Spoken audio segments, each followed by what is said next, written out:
Fire for your mind. Kosher clinician.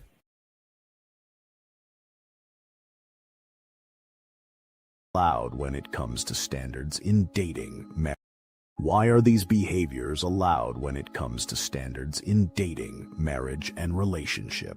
Why is it that modern women can tell their story, but the stories of black men, or men in general, is always under the lens of trauma and being a predators toward to women? But we wonder why men suffer in silence, and the same message continues that men are dangerous. Come on. A lot of women have issues I'm living with it right the fuck now. As I said, Listen to I what said I'm saying. 60s Let and me say- 70s. Let me say this. Don't bro. overtalk I'm me. gonna talk you because Good, you're talking out but of you're line, not nigga. going to disrespect You don't know me. what the fuck you Oh, talking I about. am. Can masculine traditional men have a conversation with woke sassy men? Here's why black and white men suppress their true feeling. Because of this, and ongoing condemnation, instead of understanding. Eventually comes a point where you have to decide, how do I want to live my life? I haven't talked to my daddy in 6 years. I don't give a fuck about what my family has gone through. I know where I will go. So it's like, you can only say that for so long. Black women are tired. Have that upon yourself. Stop waiting for a woman to tell you what you need to do. Take that upon yourself. Let me address that real quickly. For me, I didn't know fucking how to Can love. I say one more Hold thing? on. No, I have to say Go this, ahead. because another thing that happens is, too, you live your life for so long, and I'm not meaning no disrespect by It's this. all right. Just say it, bro. But when you hit your 60s and your 70s, I want to be right. Okay, but let me. I want to live my life right. I want someone to take care of me and protect me, and that's what a lot of women have issues with. I'm living it right the fuck now. As I said, Listen to I what I'm said saying. 60s Let and me say- 70s. Let me say this. Don't bro. overtalk I'm me. gonna fucking overtalk you because Good, you're talking out but of you're line, not nigga. gonna disrespect You don't know me. what the fuck you Oh, talking I about. am. I just I learned do. how to love at 60, I do. bro. You don't know what the fuck you talking about. Oh, I do. Because you can't I fix do. no shit. I if you don't do. know it, nigga. I Get the fuck do. out of here. Get the fuck out of here. Get the fuck out. You don't know what the fuck you're talking about. The fuck out of here. I'm living. You can't tell me what the fuck I'm living, nigga. I'm living it right now. You cannot fix no shit that you don't even know is happening. I think there's a misunderstanding. No, but you going. But he's generalized. You can't. No, listen, bro. Let me stop. This is what it is. Let's get to the truth of this shit. You can't fix no shit unless you meet somebody who is on another level to help you elevate to understand. I'm not indicting anybody. I'm telling you what the shit is. You can't fix some shit that you don't know about, bro. You can't. And then you get there at 69 or 70 and say, I thought I was being loving all this time. That's what our parents have gone through, and that's why we're all so fucked up right now.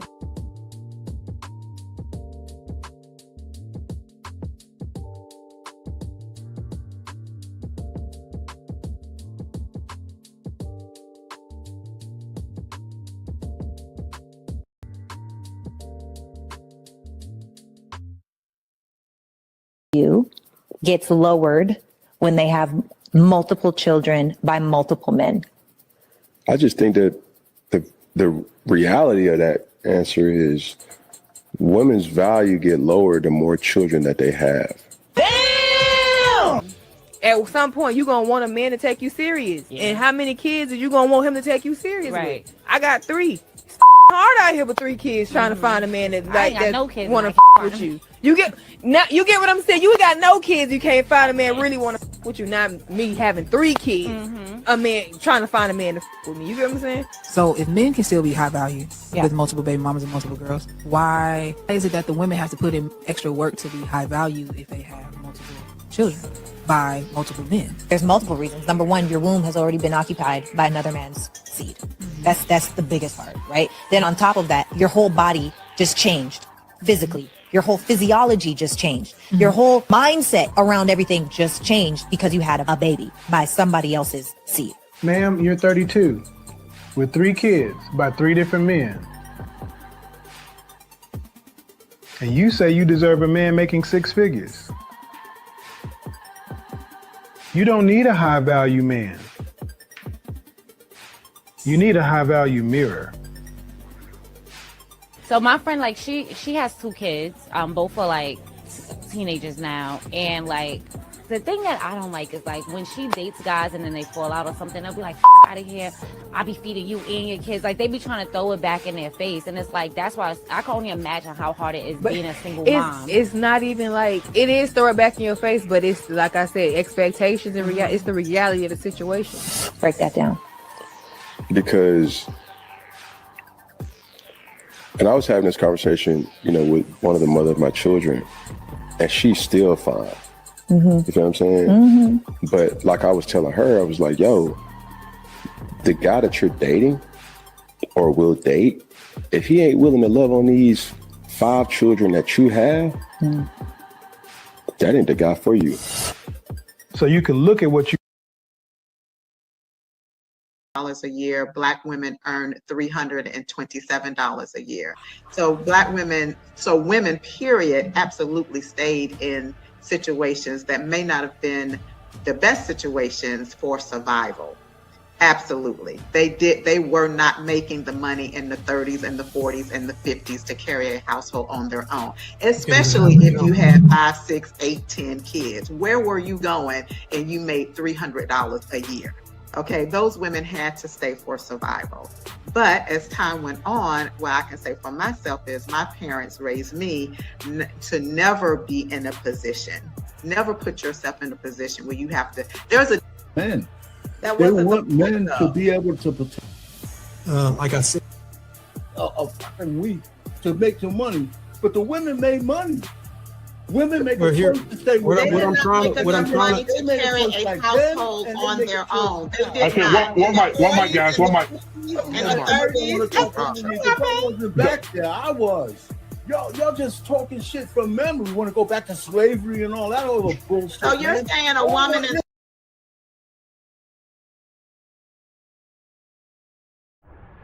Cognitive dissonance is a condition that happens for a myriad of reasons. Many times in modern America, men and women often do one of the following. They deny the evidence. They become enraged when you present them with the evidence. They argue to ad hominem attacks, meaning they attack the messenger instead of the message. And they will fight you or flee because they cannot hear what you are saying. In conditions such as this, tied into cognitive dissonance, often happens to those that have or lack self-awareness. They stay in a perpetual cycle of arrested development, exhibited by this.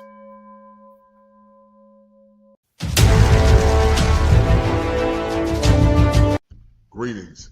This is another topic of the Kosher Clinician that might be sensitive to some viewers. If you are sensitive to the topic at hand or the title provided in the show, please proceed with caution. You have been warned. Viewer discretion is advised. Fire for your mind. Kosher Clinician. Aside to become the Kosher Clinician, the story and the war cry behind the Kosher Clinician is similar to some of the struggles and the pains I've been through as a man. And some of you men are still going through that right now.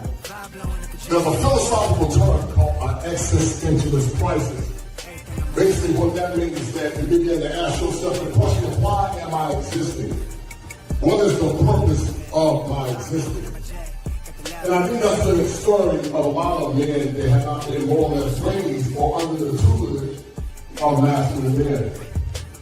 One of the greatest indictments, guys, about the manosphere is that people assert and assume that the manosphere preaches misogyny and hate. But the manosphere is not responsible and was created a silo as the front to women or black women. But the manosphere was responsible for paying the suffering that many black men were going through and continue to go through as we speak now.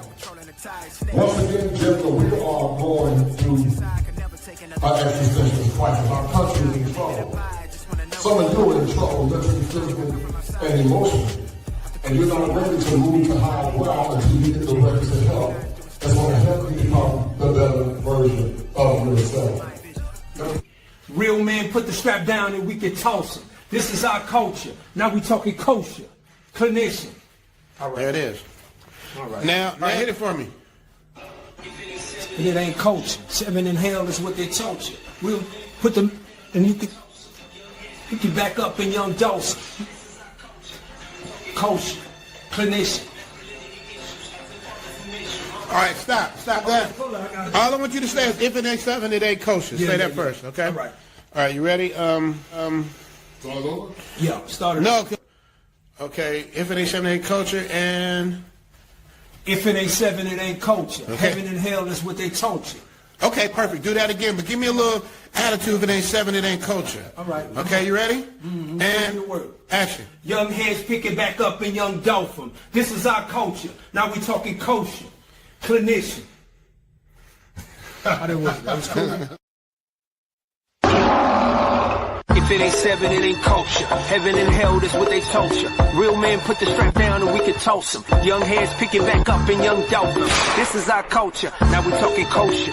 Clinician, masculinity issues. Absent fathers who miss you. Mama drama don't kiss you. All a part of the ritual. This is how they get you. Separate the men, women clipping babies pretend to. Damn. Lovers, haters acting like vultures. If it ain't 7, it ain't kosher. If it ain't kosher, ain't right, gotta divorce us. If it ain't 7, it ain't kosher. If it ain't kosher, ain't right, gotta divorce us. If it ain't 7, it ain't kosher. If it ain't kosher, ain't right, gotta divorce us. This is kosher condition. 7 wonders, the whole world gotta listen. This is kosher condition. 7 wonders, the whole world gotta listen. This is kosher condition. 7 wonders, the whole world gotta listen. This is kosher condition. 7 wonders, the whole world gotta listen. Listen.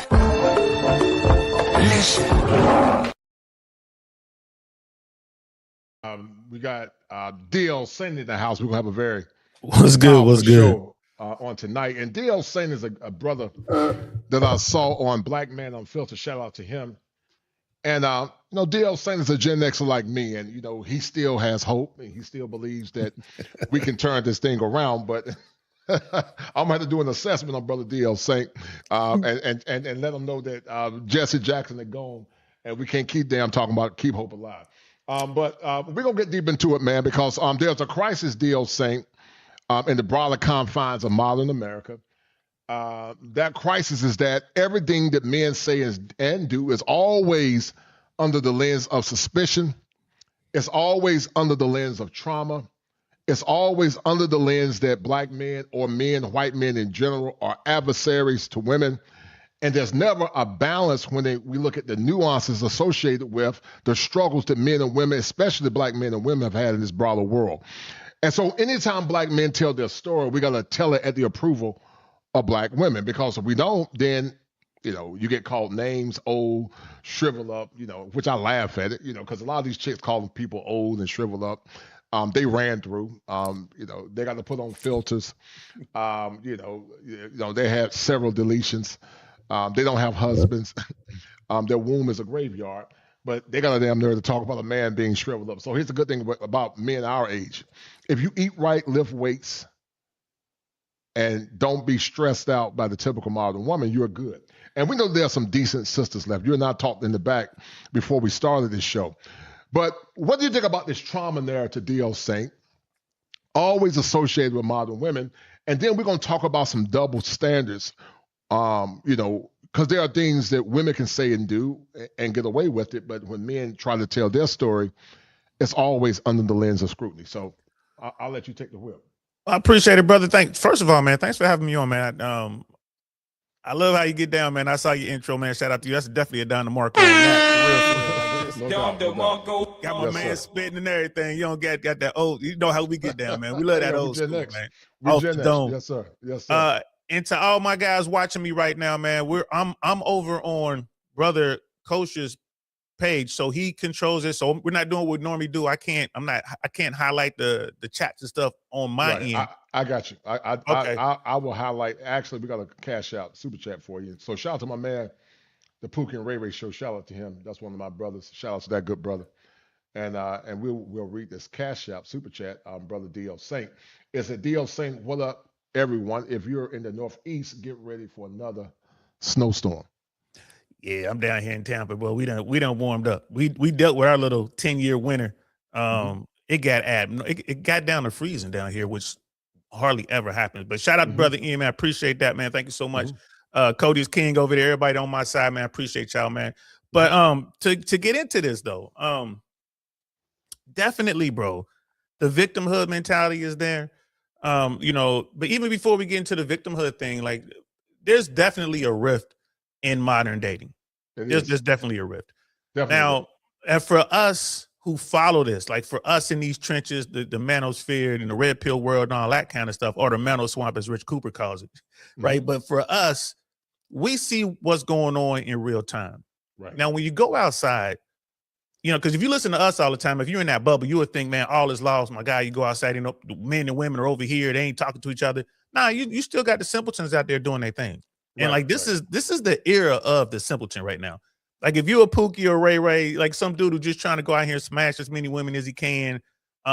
If you are or a high value man, as Kevin Samuels defined it, or underneath them, I call it the top tier guys. They don't necessarily have all 6 or 7 traits at the same time, but they might have a few, and women flock to them as well.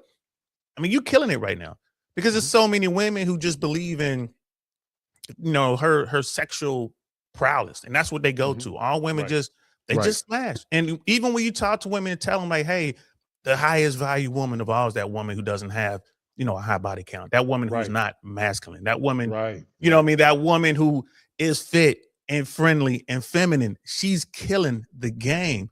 But even that woman, she got some bodies, but she's smart enough to know to leave them in her closet, and she won't admit to them. So like it's definitely things are changing, and like you said, I'm hopeful. I think at some point, the game will self-correct because women aren't getting the results that they want, and dudes are just walking away. That's a lot of guys are just not quite going their own way like MGTOW, but a lot of guys are just kind of calling their own number, tapping their helmet and sitting on the bench for a minute and just watching everything settle. So, but this is going to be a good conversation because you're definitely on the other spectrum.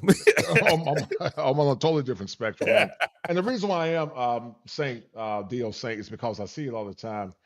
I look at things through the lens of not only pragmatism, but I look at things through the lens of being analytical. One of the things as a licensed therapist that we talk about something called system theory. And, I hear all these, what I call it, these people that are hyper positive, and I'm not against being positive. But I'm a realist first. Part of being a man is looking at things through the lens of realism.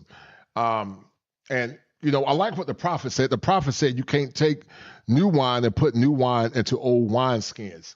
Before you can put new wine into a new wine into a system, you got to change the old wineskin. The problem is in America, we don't want to change the old wineskin, because see, you can't have a relationship when there's not equal accountability across the board.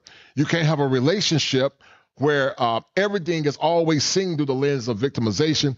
Everything is always seen as men being the bad guys, and always given a broad analysis and a negative analysis of men in general. As a licensed therapist, we call that a cognitive distortion, but also we call it an ego defense mechanism.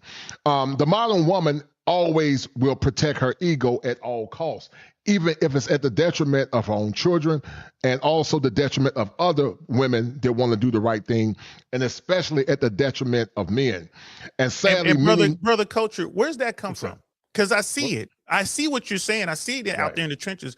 Where does that come from? How does a person, we're talking about females, how does the person get there? Like, where'd that programming come from? Well, I'm going to get into it. That's an excellent question. I'm glad you asked that. That's a dope question. I love your engagement. I like what Scam Lightly said. Scam Lightly said that red pillars simp the hardest. So I want to add some clarity to what Scam Lightly said because he got some truth to what he's saying. First of all, every man in red pill just means to see things for what it is. People many times falsely associate or they have a lower understanding of what red pill means. Anything in life can be red pill.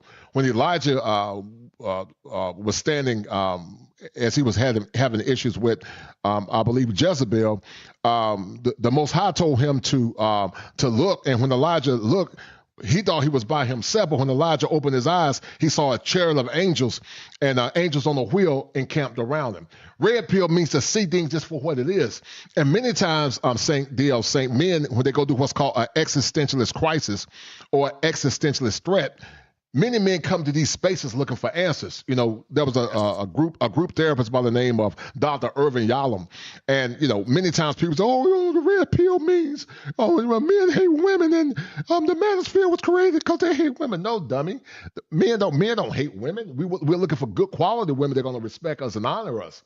But the typical woman now has a concept called taxation without representation. And so all of this DLC has been systematically designed. It's social engineering, and it's been designed to usurp the authority of the man, and it's tied to what's called cultic feminism, but also occultic feminism, because a lot of it's tied to witchcraft. But I'm going to land the plane in a minute.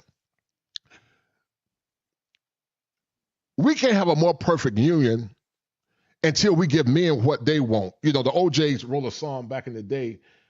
He said, got to give the people what they want. And I'm thinking about writing a book called Black Love Without Consent, because we cannot have a perfect union until we ask black men, what do you want in a relationship? But many times, because we live in a very gynocratic society, black men and black men and white men in general, it ain't just a black man thing, we are often expected to be downtrodden in this double standard where women can have standards, but when a man say, okay, she can say, I want a man that's 6 feet tall, makes 6 figures, you know, nice phallus size, and you know, and all of that. Fine, I don't have a problem with a woman having his standards. But when a man say, I don't want a woman that's been ran through, I don't want a woman that got kids by other men, I don't want a woman that had deletions, then all of a sudden you hate black women and your mom is black. So where did it come from? Well, it's simple. It came from social engineering. And it came from liberal indoctrination. It came from social engineering and liberal indoctrination, and it was tied to a concept called the Duluth model. The Duluth model posits this, that, you know, all men are more or less, you know, women should seek power, they should seek control, because men by nature are dangerous, men by nature are violent, and men by nature want to hurt them. And it's always seen through what's called a pathological lens, because many times it's based in what's called irrational fear. Now listen, it's normal that some women are afraid of men. You know, I'm 6'5", 6'6". I'm dark skinned, I got a deep voice. But does it mean that I'm a dangerous man? Not at all. But they always give this stubborn standard when they come down to trauma and violence, because a lot of times, even in violence, it's something called one-way aggression, where the woman actually starts domestic violence and the man finishes it. But see, she doesn't get the same level of scrutiny that the man get. So it's fed to what's called the feminist theory lens, and also under what's called the Duluth model. It talks about intersectionality, intersectional politics, using, you know, it's always under those umbrellas. So our women got caught up in white women's struggles. They never were accosted to the level of white women, because black men never had power. So they always talk about being a double minority and all of that. Well, let's look at it from a more analytical lens. If that's the case, that they're a double minority because they're a woman, and also because of their skin color, then we can also argue that black men equally were discriminated against because of their skin color, and black men also were called boys, because black men never had the same power as white men in general. Black men were held under the same level of scrutiny because black men and black women were in the fields of trauma together, struggling. But because women by nature have what's called a solipsistic nature, they don't do things what's best for the overall community. They only do things what's best for them. So liberal indoctrination plus the fallen nature of men and women has more or less cascaded into what we have now: entitlement, delusion, and expecting men to give them the best when they give men nothing. That's why when men say level up, I said, but then what are we leveling up for? Are we leveling up for virgins? Are we leveling up for women that got low body counts? Are we leveling up for women that don't have kids? Are we leveling up for women that don't have a bunch of deletions? Are we leveling up for women that are in good shape? Are we leveling up for women that have emotional regulation? Are we leveling up for women that understand order? Are we leveling up for women that can respect their men and also get some back in return, which is love and protection?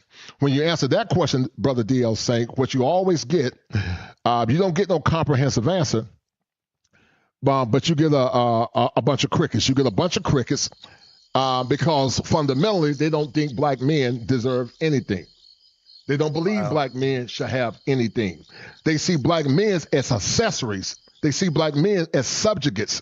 They don't see black men as being free-thinking, competent people, what I call sovereign men. They see black men as being under their feet, and you better not say anything against black women. And I'm here to say today, I don't roll with folk just because their skin color is black, because once again, all skin folk ain't kinfolk.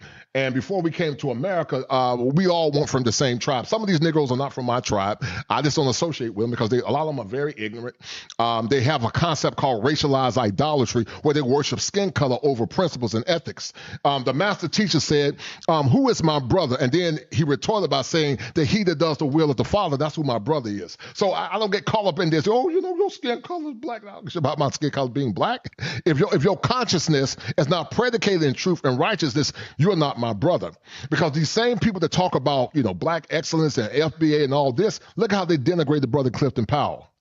Look at how Six to God has denigrated Brother Clifton Powell because he was telling his story. And anytime black men tell their story, it got to always be under the approval and the auspices of the modern black woman. So ahead, for my platform, because first of all, what you said was fire, man. That's like Don DeMarco all the way, man. That's how we kicking it off. All right, that's what I'm talking about. But I know your pedigree. We've gotten a chance to talk and briefly kind of understand where we're coming from. Can you tell, for those who don't know, because they're listening to this and like, man, is this brother a preacher? Is this guy? Well, who is this guy? You know what I mean? So you tell them where this is coming from, because you dropping some knowledge right now, brother. Well, it's coming from many angles. I've studied theology from years, but I am a licensed clinical therapist. For those that don't believe me, every now and then I had to flex on them, Brother D.L. Saint, because they say, oh, he's lying and he can't be a real therapist. But I am a real therapist. I'm matriculated at the University of North Carolina at Chapel Hill. That's where I got my master's from. I got my undergraduate from North Carolina Central, the verdant greens and the sloping hills. I got my undergraduate, my associate degree in law enforcement. So my background is very extensive, and I understand things from different parameters and different angles. But the most important thing that I have a theological knowledge that's tied into what's called apologetics, having a defense for the faith. I can see through the lens of not only academia, but I can also see through the lens of the esoteric. And because I can see from multiple dimensions, I understand what's actually going on effectively, because I've been studying this stuff for years. I got books on apologetics and research and all those different elements. And I can see this thing more comprehensively when most people can only see it through the lens of limited ability or their own anecdotal experiences. And so I am an advocate for human rights. I am an advocate for men and women. But I don't believe that the rights of men should be subjugated for the sake of appeasing women. I don't believe in bound down to a woman. I believe in loving a woman and protecting a woman and even dying for a woman if I have to. But a woman's happiness does not supersede my masculinity. Because I see it all the time, Brother D.O. saying, even in couples therapy, where men got to always denigrate or minimize themselves to appease women. And so we got so many simps in society that when they see a masculine OG like myself, they're not used to it. And they get mad or they call names, but they can never defend the argument. See, anytime a person start calling you out on your name, they've already lost the argument because you haven't defended your point. Calling people names, okay, yeah, you can call folks names. Like I always tell folks, you can call me out of my name as long as you don't put your hands on me, because you put your hands on me, we're gonna get active. And they say, well, you 54, it don't matter if I'm 54. I might be a little out of shape, but I'm still aggressive. I'm still very aggressive, even at 54. Because at the end of the day, you're not gonna disrespect me. You ain't gotta agree with me, but we can have a coaching conversation. If you don't have a coaching conversation, you can keep moving left and keep moving right. But they never have a coaching converson, Brother D.O. Saint. And I'll tell you this, brother, in case the judge and the people are watching out there, the prosecutor, I'm not physical anymore, Judge. I'm prosecutor. I'm not anymore. So you're not physical anymore. Well, listen, Brother D.O., just because they think I'm a liar, can I flex them? I'm gonna flex them for a minute, Brother D.O., because in case they don't believe I'm a liar, I'm the Kosher King. So hold tight. Yeah. Shut up, Kosher. Yeah. Shut up. Whoa. Shut up, Kosher. Ballin'. Take it back. Like it's game time. Game time. Locked in when it's game time. Yeah, I'm ballin'. Like it's game time. Locked in when it's game time. I put in work, couldn't wait for my bag coming. 3 whole years and these records keep running. Don't talk to me if you can't match the numbers. Ballin', like it's game time. Locked in when it's game time. Yeah, I'm ballin', like it's game time. Locked in when it's game time. I put in work, couldn't wait for mine. Yeah, that's king-ish. So for for my critics, oh, he can't be a real therapist. I am a real therapist. I'm a 5-star recruit. I don't tap dance for folks. I say what I want to say, and I do what I want to do. I'm not part of no group. I respect black brothers and black women that respect me, but I'm not going to limit myself based on skin color and what I call racialized idolatry. I'm not going to limit myself to that. You're going to prove your worth to be in my tribe. Just because your skin color is black, I'm not going to rock with you. But go ahead, brother. So I agree with you. When I had these conversations out here in these trenches, and I'm just talking to normal folks, and normal folks just being, what people would call blue pill or mainstream or whatever you want to call them. Mm-hmm. It's to your point about the ad hominem attack or anything like that, or the name calling, right? They don't have an answer. And I always come back to, okay, but can you answer the question? Why is it that, 80 to 85% of judges award the child to the mom? Right. Why is that when mom and dad both work? Why is that when dad has multiple kids and he's going in there and they won't let him get the child when mom doesn't have any kids? Mm-hmm. And they forget you, call your names or whatever. All right, cool. Like you said, call you little Mm-hmm. whatever, you know what I'm saying? Little D and all that. All right, cool. Mm-hmm. But I know this is a victimhood mentality, and it's not just men, it's women, not just women, but it's men as well. When I talk to these dudes, and a lot of guys that fall into the red pill space, they'll start to learn a little bit. They'll see the true side of female nature. They'll adjust, get a little game, because most of these dudes don't even have game. So they get a little bit of game. They start to get results, and the first thing they do is revert back to the man they were. Yes, sir.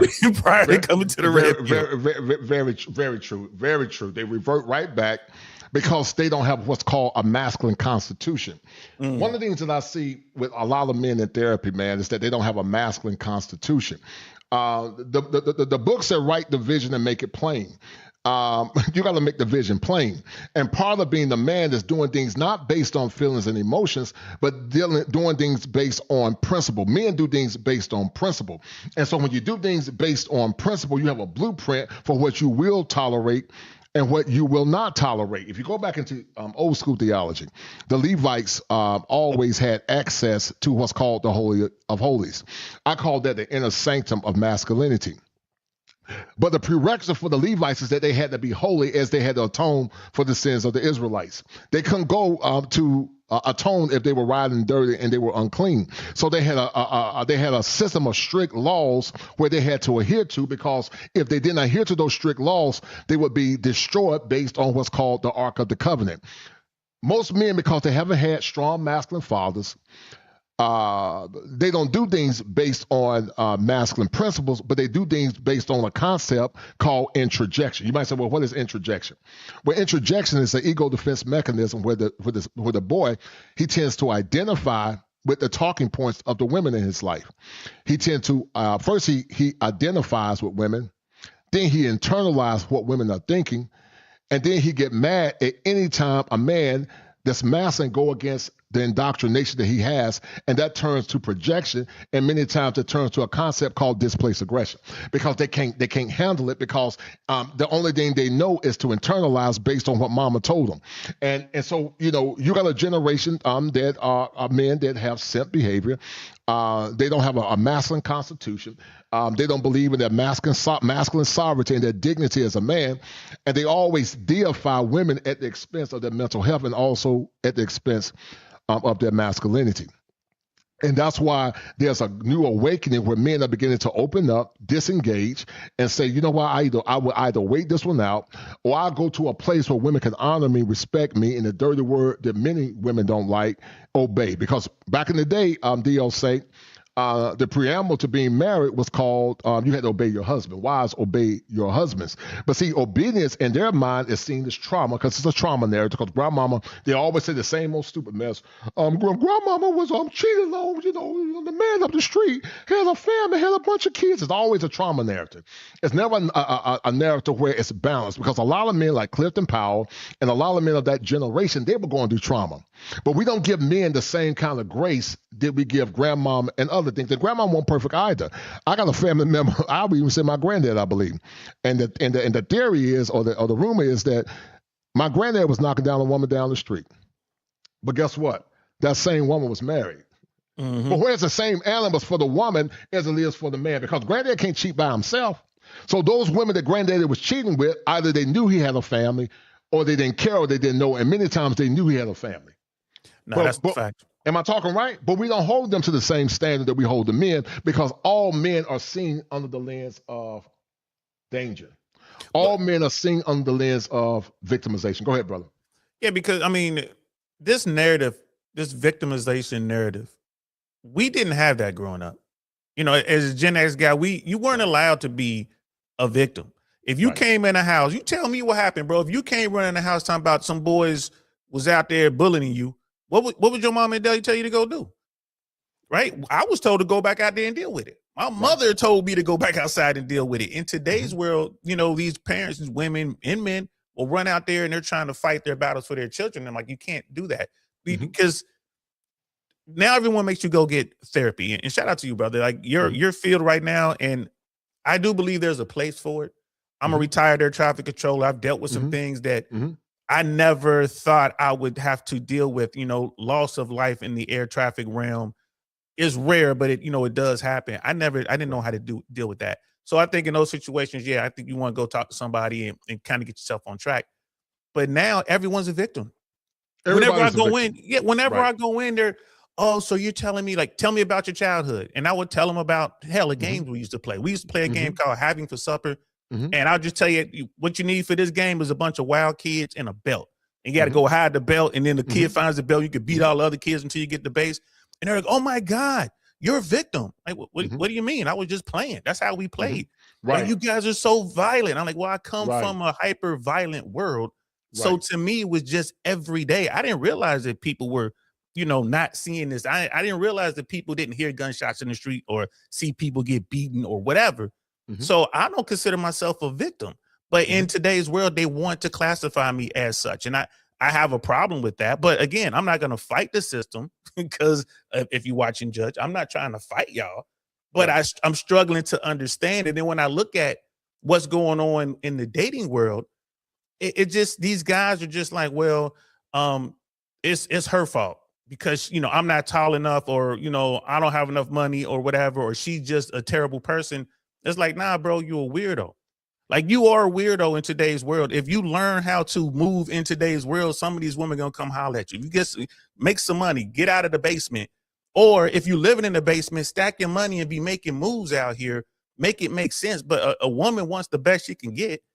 And it's like, all right, cool. But to your point, she wants the best she can get, but she's not the best. Right. And that's your point. I see, and I just tell guys, I'm like, look, my thing is just learn the game, learn the rules to this game, and you can move accordingly. If you want to go ahead and marry her, do that. She got a bunch of kids or whatever, or don't. She's not a virgin or whatever. But just understand what you're signing up for. So many guys don't understand that. And I think that's kind of where we diverge, because you're kind of saying, why even do it? Like, what are you getting at? Well, that's what I'm saying. Look, listen, I'm more of a purist. And listen, let me challenge you in a good way, D.L. saying, because I know where you're coming from. I don't think those men are weird, because men 70 years ago weren't weird for saying they want an average woman, because women got by average men. Why should men have game for less than good women? Why should men have game for subpar women? Now, it's one thing to say have game for women that are wholesome, been raised right, and you know how to serenade her and court her and show her love. I ain't got a problem with that. Right. But you want me to have game for ran through women got kids by multiple men, women that have been indoctrinated to be feminists, women that have a visceral hate towards anything that's objective and masculine, women that want to subjugate men, and the same damn women that talk about they are slave because a man asked them to cook a meal. That same man is a slave when he got to use all his money and go to the ATM. That same man is a slave when it comes down to happy wife, happy life. Because the same women that tell you, he's controlling me. Well, ma'am, you're controlling him. You know how many men I talk to in sexist marriages don't even get no cat? If a woman abandons her husband when it comes down to her duty as a wife, in my mind, that woman is cheating on that husband. So, just to withhold sex in a marriage, you consider that cheating? Okay, that's. I think it's wrong. I think it's wrong. She shouldn't be withholding sex for compliance. I think Well, that's wrong. listen. Let's look at cheating from multiple dimensions. Don't get truncated in this one ideology. Watch this, Saint DL Saint. Listen, the scriptures say you forsake, or the preachers used to say back in the day, forsaking all others. Cheating means to gain an advantage over a person through psychological manipulation or physical manipulation. Watch this. Let's say if you and I played basketball, I was taking steroids, and I could physically dominate you in the paint. Is that not cheating? Yeah, because you took the steroids. I took the steroids. All right. So if a woman trick a man into a relationship and she said that you're going to have mutual exclusivity because part of the social contract was that women had to be virgins, wife ready, no kids, and her body only be for her husband. Now, if you and I decide to go into a business deal, Saint, and we go in that business with the understanding that, we got, some type of power and autonomy, and, you're not going to play me around and screw me over. The contract said that you and I get the same rights in this business endeavor, because marriage is a business. And then once we start the business, then you start folding or falling back and not living up to the promises. Did you not cheat me? That's a good point. Because if you and I went to a business and the agreement was I was going to provide the sweat equity and you were going to provide the financing. Exactly. Right. And we get into the business, I'm providing the sweat equity, I'm building everything, but you ain't coming with the money. Right. That's cheating. I can take you to court and I can get compensated by the courts. Right. Right. And so it goes even higher than that, Brother D.L. Saint. Now, if you look at through the lens of theology say that your body is not your own. But see, you got women now because they fed under the feminist theory model. They say that it's my body and I don't have to give you my body if I don't want to. Well, hell, why did you get married? You should have stayed single and played with yourself. That's what you should have did. Yeah. Because now you mean to tell me this man that has put his finances on the line, his economic resources, and now this man got to be pigeonholed to your goofy emotions because you don't understand your assignment. And now he can lose everything he got, half of what he got, all because you said that you don't feel like it because you don't have emotional regulation. So guess what I tell men? When she tell you she don't feel like it, tell her you don't feel like providing. When she said that what I'm gonna get from Valentine's Day, you tell her that Cupid don't live here no more. Not no more, but Cupid don't live here no more. Tell her that Cupid said the arrows are broken, the arrows are on layaway, and Cupid said that maybe next year. So my point is that in a relationship, a healthy relationship is not a parasitic relationship. A healthy relationship is a symbiotic relationship where she benefits and you benefit. But in modern America, the double standard is her money and his money is her money. And that would never happen to me because I wish a woman would damn tell me that her money is her money. And I don't subjugate myself to no woman. I don't even subjugate myself to a man. And I wish a woman would tell me what her money is my money. James Sexton. Yeah. James Sexton, are you familiar with his work? Never heard of it. James Sexton is a legal attorney. James Sexton. I heard James Sexton. Right. He's in family law. Like he's a divorce attorney. Very successful. I think he's out of New York. And he got prominence through YouTube and he's starting to make the rounds. He talks about marriage. His thing is everyone should have a prenup.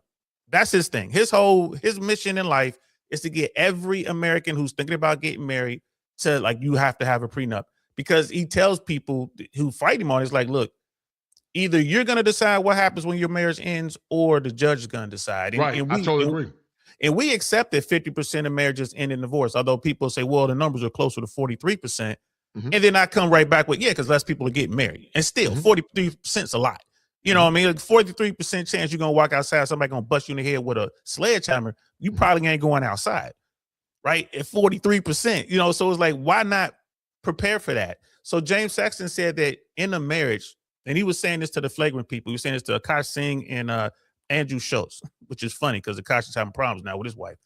But he said, listen, everything a man provides in that contract, in a wedding or marriage situation, can be forced on him by the court. In other words, if they separate, he still has the provision, right? He still has to provide. He even still has to protect. And one of the guys questioned, well, how can you be forced to protect? They're like, pay for security. Like if you got enough money, you have to pay $30,000 a month for a security detail to keep your family safe, if that's what the court dictates. Right. But when you look at the female side, the court can't force a woman to live up to her wifely duties. You can't force her to come clean your house. They can't force her to, sleep with you. They can't force her to be nourishing to your kids and all that. So he's like, it's a huge imbalance when you look at it that way. And I agree with him. So what's your take on modern marriage today? Because I hear what you're saying about relationships, but are you saying then that, guys should stay away from marriage, or should they just prepare for, the eventuality that it might fail? What's your take on that? Well, I'll get into that. Let me read this super chat real quick. Shout out to my man Cliff, the Cliff Gadget guy. And guys, do me a favor, support the channel. Support Brother DL Saint and myself, because we're going to have some fire for your mind. But he said, I'm not FBA, but King Kosher, you got a huge support in me. I'm from Kenya, and your talking points inspire me, no doubt. But listen, every man got to go into a relationship being pragmatic. Men get married for love, women get married for business. And so I think every man should go in, if he got something to lose, especially with the mindset that his marriage could end. And the reason I say that, Brother Saint, DL Saint, is that a lot of women now, man, when they get married, they're not necessarily getting married because they love the guy, because they got with the guy because he was safe. They got tired of having fun. They got tired of being used by the top dudes. And they settle with a man that's safe, because women by nature are survivalists. And so if you're an average man or a high value man, if you got a lot to lose, you need to get a prenup. I don't believe that things should just be based in love, because love is an emotion that comes and goes. Because when you're standing in the front of the court, the courts don't care about no love. She ain't talking about no love when you stand before the courts. I mean, Tina Turner said that, right? What love's got to do with it? What love got to do with it? Right. What love got to do with it? So if you got money and status and you've acquired wealth, and she said, well, but this doesn't feel good. Well, sweetie, it don't feel good when my wallet's being ripped wide open because the Lord is going to give you half of my assets. So I don't care about how you feel. I will argue, for the sake of a relationship, Brother DL Saint, that when you go in with a prenup, what it does, it forces her to perform in that relationship. Because watch this. The gospel never told the woman to love her husband, because women have a hard time loving outside of themselves. But the Bible did tell the woman to obey the man. And what it means is that when you got to give outside of yourself, that's love and duty and service, because you got to give out of yourself. But men by nature don't have a problem loving their woman, because the masculine is always doing. Masculine men don't mind doing for their women and even putting their lives on the line. But what I'm telling men is that men got to raise the standard and start saying that, listen, you just don't qualify. You can call me a misogynist. You can call me little penis. All that goofy mess don't matter. Call me whatever you want to call me. But you don't qualify, because just like they can have standards, men got to start having standards like their grandfathers, their great-grandfathers, and their great-great-grandfathers, because all this name calling and shame is not but a form of manipulation, because most women can't beat the average man physically, so they got to use emotional and psychological manipulation to get you to bow. And they're getting afraid now because they don't want men to have a story. They don't want men to have a voice. Men are not saying we don't love women. I think all men love women. I've been with my wife for 30 years. But if I was a single man again, I wouldn't marry the Tim. Man, listen, dog. If I was single again, man, the next woman that got with me would have to be a 5-star chick. Her body count would have to be low, which we know they're hard to find. She would. I'm not dealing with no woman with no kids. She would have to be in good shape, and And they said, well, you can't get there because you old and you fat. Well, listen. I can lose about 40 to 50 pounds, but I'm still a silver fox. And being 6'5" and highly educated, I don't have to deal with American women. I can deal with women abroad if I was a single man. Because when you 6'5", I got a crisp mouthpiece like myself, I don't have to sell it for women. I can sell it for African women, Asian women, or whatever, because I know what my worth is. So I'm trying to teach men to know what their worth is and not settle for mediocrity, because there's a double standard associated with men anytime men try to have standards. Any guys that follow me, and first of all, like, hey, I believe you, bro. This brother say he can holler, I get to him. I see you guys. I see you, old guy. Right, you know what I'm saying? Right, and I call you old guy, and I think I'm older than you. But anyway, if you old guy, what does that make me? But here's the thing. I tell guys that you need to be as selective as women are. Like, you have women out here, and more power to them. They know the game. They know what they're doing. You have a woman who is a 3 on a scale of 0 to 10.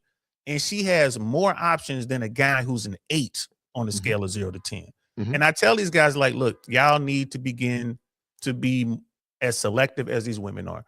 Like, how is it that woman over there who is 5'5", 320 pounds, and she got a list of dudes trying to, in her orbit, and you over here and you struggling, like, bro, don't, she shouldn't be on your list because you're not even on hers. You need to, I tell guys all the time, like, you need to be out here and you need to start disqualifying women as opposed to trying to find reasons to qualify them. Men just go about it differently. Right, right. So, but yeah, when it comes to marriage, do you think that society and the laws here in America should make it perhaps harder to get married or harder to get divorced? Do you have a say in that, or should marriage just be a function of religion and the state should stay out of it? That's a great question. I think the law should make it harder to get married. And, I think a lot of time people get separation of church and state confused. At one point in England, there was a state church it was called a theocracy. And a theocracy is when religion is greater than the government. But in America, separation of church and state didn't, from my opinion, from my knowledge, didn't mean that the church couldn't have any saying in the affairs of men, because America is not a theocracy; it's a democratic republic. Yeah. So because of that, yes, the government needs to get in place. I think that if women are not performing, just like if men are not performing, she needs to be on a 2-year or 3-year contract. I think you said that, or the other brother said it. I was listening. I said it. No, you said it. And shout out to Brother DL Saint. And if she's not performing to your expectations, you got a right to walk away. Now, marriage, in my mind, is something spiritual, and God hates divorce. So it's sort of tricky, because if you look at it from a Christian worldview, then you should never get divorced just for anything. But however, if a woman is choosing not to fulfill her wifely duties, as a man, you have a right to say, I'm not going to fulfill anything either. When she say, I don't feel like doing whatever, fine. I don't feel like paying these bills. When she say, I don't feel like cooking, fine. I don't feel like, because I'm not a slave, because anytime she's expected to perform for a man, she's a slave. So when somebody break in the house, I'm not a slave, and we are partners, because this is a new word they say now. We are partners. So you go down there and defend this house, partner. When we're driving the car and the tire blows off, I'm going to get on Instagram and flex. Go handle that, partner. But see, the problem is that the modern woman wants taxation without representation.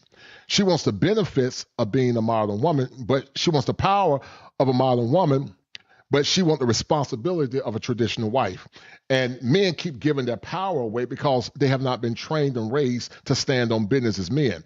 And the fact that many men are beginning to wake up now, and, whether you agree with Trump or not is irrelevant. Podcasters put men on point when it came down to exposing men and men issues. And that's why all these liberal podcasts now are being funneled money, because they have a nefarious agenda. And that's to continue to erode traditional families and traditional men and traditional masculinity, because traditional masculinity is the image of God. Luciferians don't want a traditional family. Luciferians want the woman to be deified while the man is being subjugated. They don't really want no equality. They want men to be under their feet. And I will never do that. I will die before I bow. You just go and get my coffin ready and kill me, because I'm not bowing. Go ahead. I feel you on that, brother. And, I talk to folks all the time, especially the readers, and they're like, well, these are folks who are like mainstream or blue pill. And I'm like, well, what's the most prolific red pill book you ever read? And I will say it's 3. It's 3 really prolific red pill books I've ever read. One is the King James Bible. The second is the Torah. And the third is the Quran. I'm like, if you want to really get into it, start there. And I'm not even a very religious person, but I totally agree. But the words make sense. I was raised religious, so if you take man away from religion, then you got a good thing. It's just man corrupts everything he gets involved with. So let me ask you this about marriage, because you're saying marriage should be harder. You think that maybe we should as a society bring back the dowry? So it's like, in order to get married, like I have a daughter. So if my daughter wants to get married, I should be providing some sort of dowry for her to go into this relationship. What do you think about that? I won't have a problem with a setup like that. I don't know if it will work, but I don't have a problem with it, because what it would do, it will force women to come into the relationship being virgins, being chaste, and being pure, and being wife ready, and being groomed by her father, so she could be given over to her husband. The problem is now women now are very rebellious. You got daughters that are rebellious. They don't respect their fathers. They don't respect their OGs. The way it was supposed to be, Brother DL, is that the father was supposed to groom the daughter to get her ready to be betrothed by her husband. And that was respect. The father teach her, he vests the man to see the man's ideas align with his, and then he gets her ready and give her over to the next man after the man has been properly vetted. So I would have a problem with the dowry system because it will go back to tradition and it will force the woman to be, under the auspices of a man. But see, a lot of women will say a dowry is misogynistic, though. They will I'm say sure it's they will. misogynistic. I would say it's the family's investment, and it also makes sure that you keep a man in the picture, or at least a significant other, because if you're a single mom, you have this beautiful woman, and you've managed to keep her away from the streets. She's pure. You've raised her right. She's religious.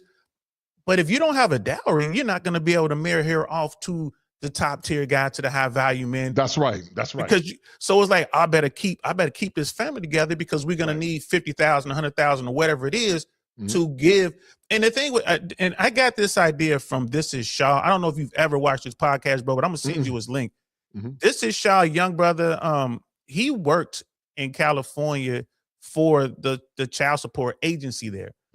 And he gives a lot of great information from the inside looking out when you talks about this. And he's been researching dowries and just kind of going back, looking at old newspapers, going back as far as I want to say like the 1800s or so, maybe a little bit before then, because you can still see that now. Everything's out there. You can see everything. So he's going over these dowries, and there were people out there complaining that the cost to marry into the top tier families was getting too high. They were like, oh man, these men were complaining that they didn't have enough for the dowry, and the girls were really getting upset because like, man, we can't get with, Brad because my dad can't get the money together. You know what I mean? And I think that family investment, if your family has invested $100,000 in your dowry to marry somebody, right? And then you get into that marriage and decide you're going to walk away, you already owe $100,000 to your family. Right. Right. So, I mean, if we're talking about, if we want marriage to really work in America, I think that would be something that should be on the table. And it'd been people talk about what you bring to the table. Well, I'm bringing $100,000. My dad gave me $100,000 so I can marry. And what's that money for?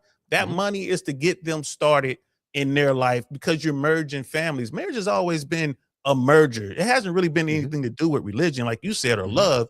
It was all about bringing families together and keeping the family growing and prospering, moving forward.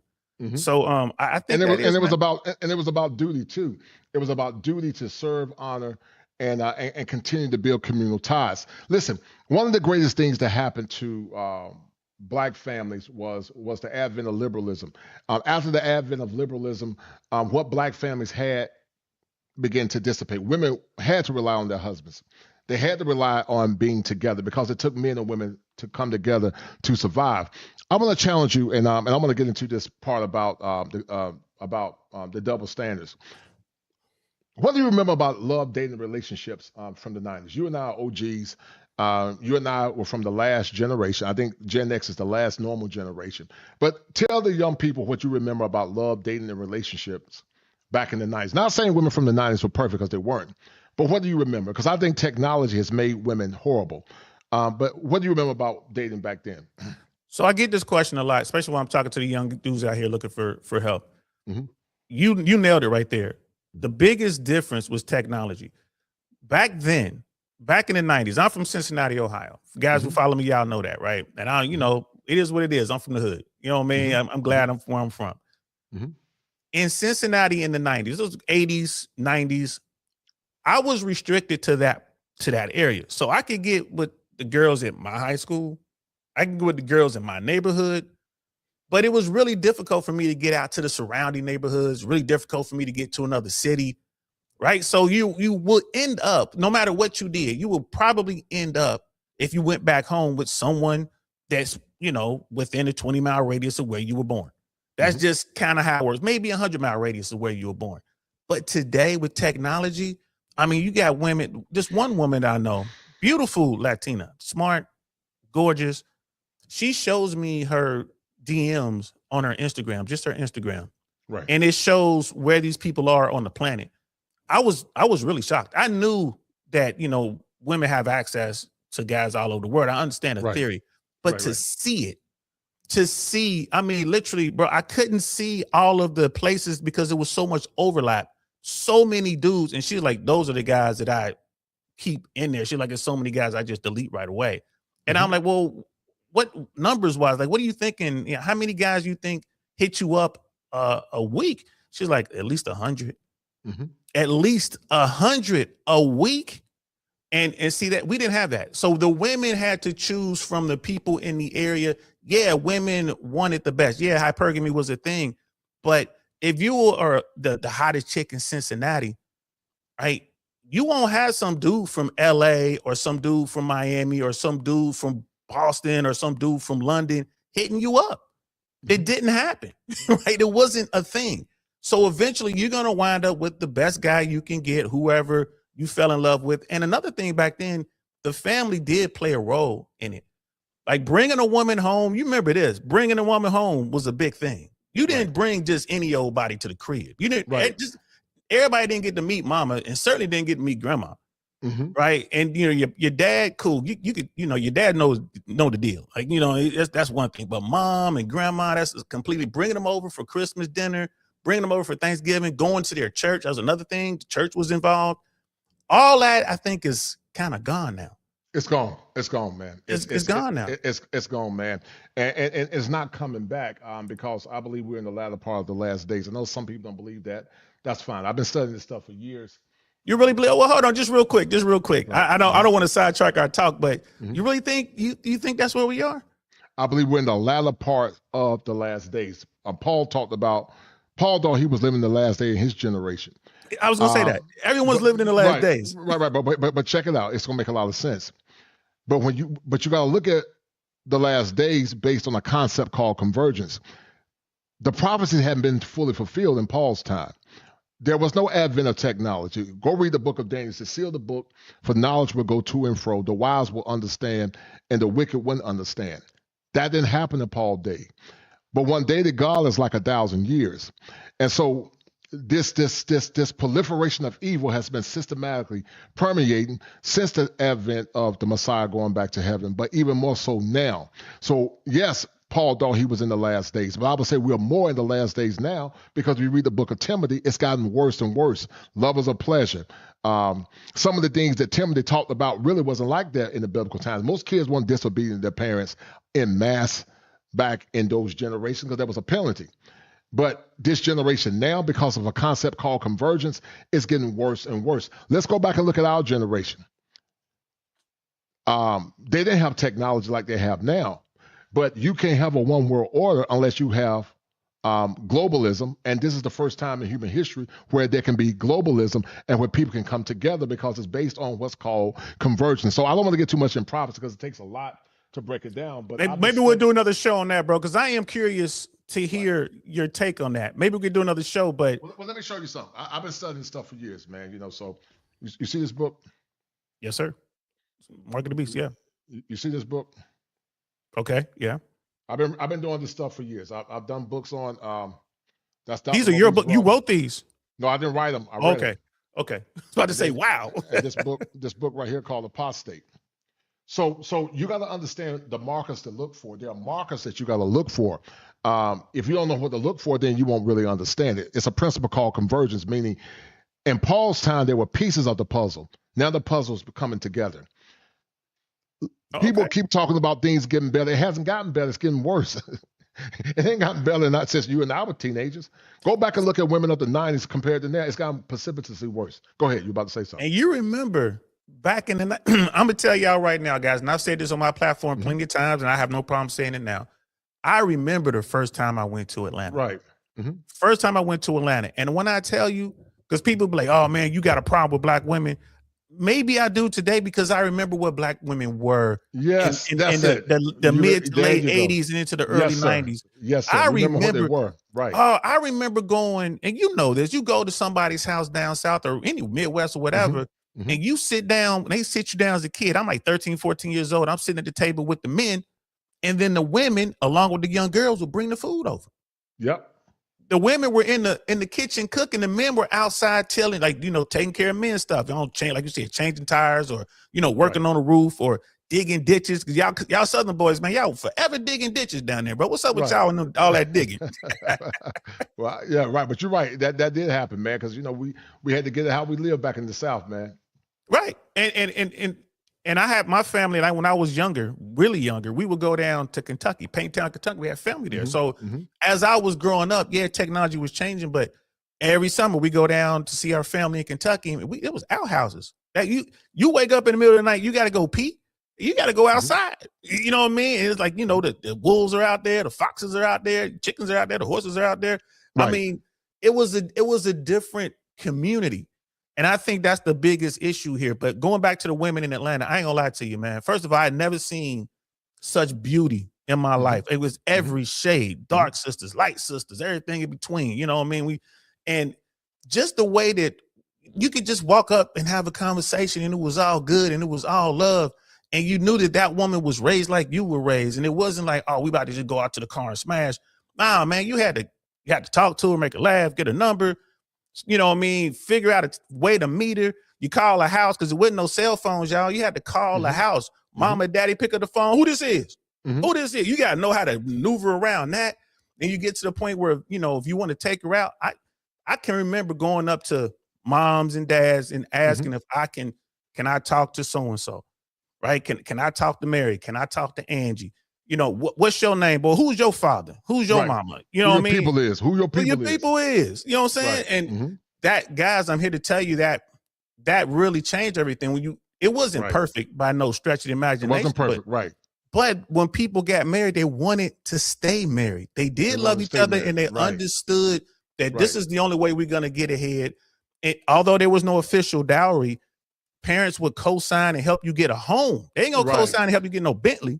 They ain't gonna co-sign to help you get some red bottoms, but they'll co-sign to get you a home because they knew that's where the value was.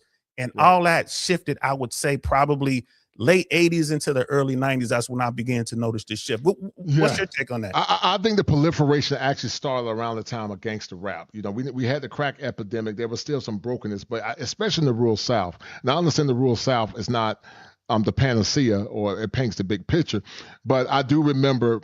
I mean, it was good times, Brother DL. It was, times was simple.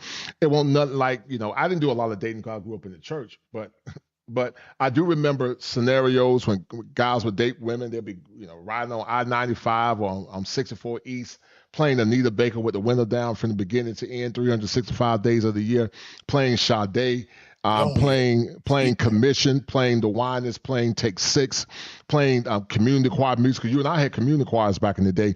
It just was a better time, man. The women, they have a bunch of weave. A woman didn't think it was a robbery to serve a man a meal, because women back then was actually trying to audition to become a wife. But these heifers now say, well, that's husband duties. Well, guess what? That's fine, sweetie. Taking you out to dinner is also, wife duties. Paying your bills is husband duties. Buying you nice clothes is also husband duty. You want men, you want to be a modern woman while expecting men to adhere to traditional standards. And a lot of men say we're not doing that no more. And a lot of them are beginning to feel it. They don't like it, and they continue instead of all the correct, and they keep pushing these liberal narratives that's tied into indoctrination. And the masculine men that understand, they don't care about it. They're going to do what's best for them, and a lot of women don't like it. Guys, do me a favor, hit the like button, donate to the channel. This is a very powerful conversation, Brother D.L. Saint and myself. We've been planning this, and so we're going to get deep into it. I'm going to show you guys something. Don't let one guy be the only one to donate. Support Brother D.L. Saint and support myself. Let's get into the double standards, man, because this is going to be real important. But before we do that, let's look at this. And real quick, before you hold tight. Standard. Go ahead, DL. Mm-hmm. The last thing I do want to say to you guys out there, we were talking about the biggest difference I know is between back in the day, 80s and 90s, and today. When you made an effort and you took a woman somewhere nice, or you did something nice for her, man, she really appreciated you for it. And I ain't talking about in the sexual way either. I'm talking about she really, bro, she will fall for you. It really meant something to bring her some flowers or something like that. It meant something. She didn't expect it meant something. Anything. Right. You're right. But see, I didn't ever hear, listen, I created the word called hoflation. Some people say that the word always was out there before me. I don't believe it was. There's a friend of mine. We did a collaboration, A Peaceful Life. Shout out to my friend Peaceful Life, and he was talking about relationship capitalism. And the premise of that is that men should use the best metrics available to get the best women, because just like women could be hypergamous, hypergamy towards a man is not based on resources, but hypergamy to a man is predicated in getting the best woman available that he can afford to progenate his offspring and also to be on his arm. So men need to practice hypergamy as well, because a lot of women are trying to corner the market. They're giving the womb away. Most of them have aged out. They don't have the same shine they used to have, but they still demanding high prices. Instead of getting with a good man that will love them, he's not good enough. And so I came up with the term hoflation. Hoflation basically means that subpar, sub-average women still want the top tier men, and they look past average men.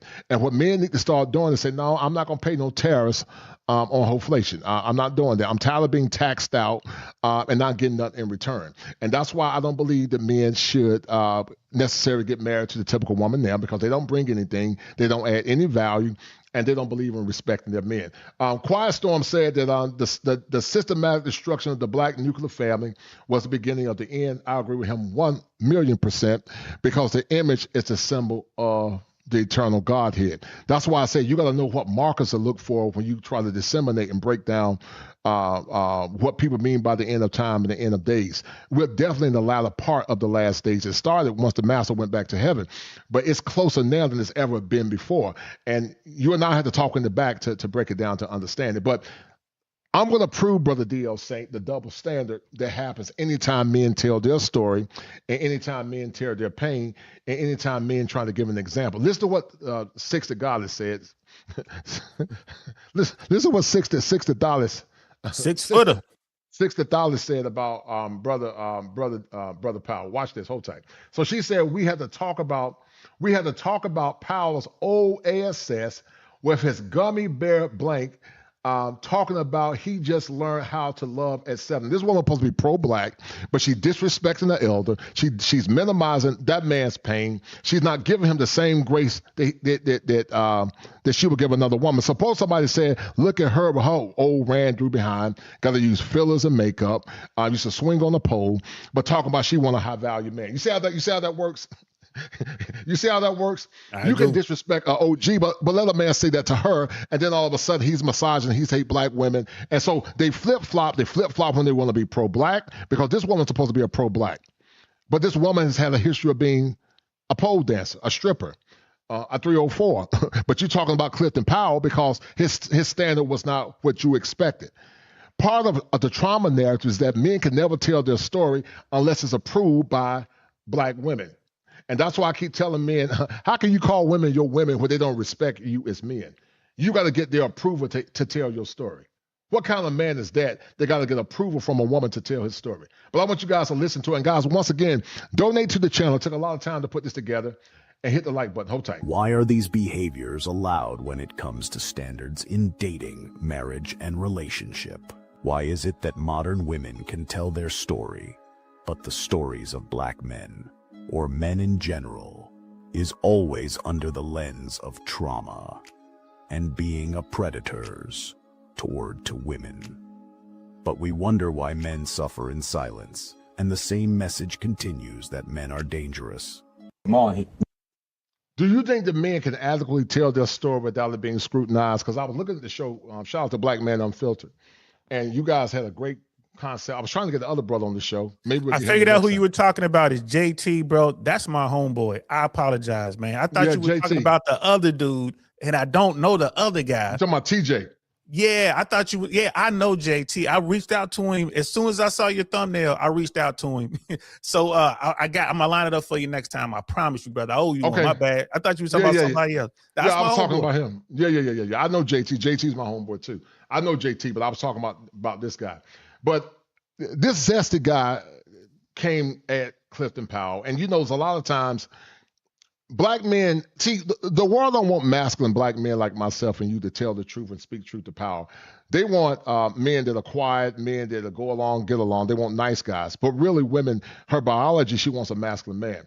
And we're going to break this thing down about this double standard. But what do you think about what Six of God said about Clifton Powell real fast? I want you to give me your insight. Go ahead. It's just another attempt to try to invalidate the wisdom in our elders, which again, that just tears down our, our group, our society, our community, whatever you want to call it. If you're not going to listen to the wisdom, someone like Clifton Powell, who managed to negotiate Hollywood. Mhm. I was in LA. I worked in California. I'm a stand-up comedian. I'm a writer, producer, director, all that shit. I've moved around in Hollywood, man. You want to talk about evil. You want to talk about Sodom and Gomorrah. Like you want to, and for him to maneuver through that, and then you're going to try to invalidate his words. I especially the way she, like you said, with her pedigree, I think it's sad, but that's where we are right now. And as a man, you have to pick and choose the venue in which you're going to drop this knowledge, and you're going to have to keep your emotions in check. If you let someone, if your emotions get away from you, this is going to make it that much easier for people to point at you and like, see, he's out of control. And they're just looking for a reason to knock you down. Oh yeah. And like I was to some of the guys in the chat, yes, we've been in the last days for the last 2,000 years, but that's not the point that we've been in the last days for the last 2,000 years. We're in the latter part of the last days.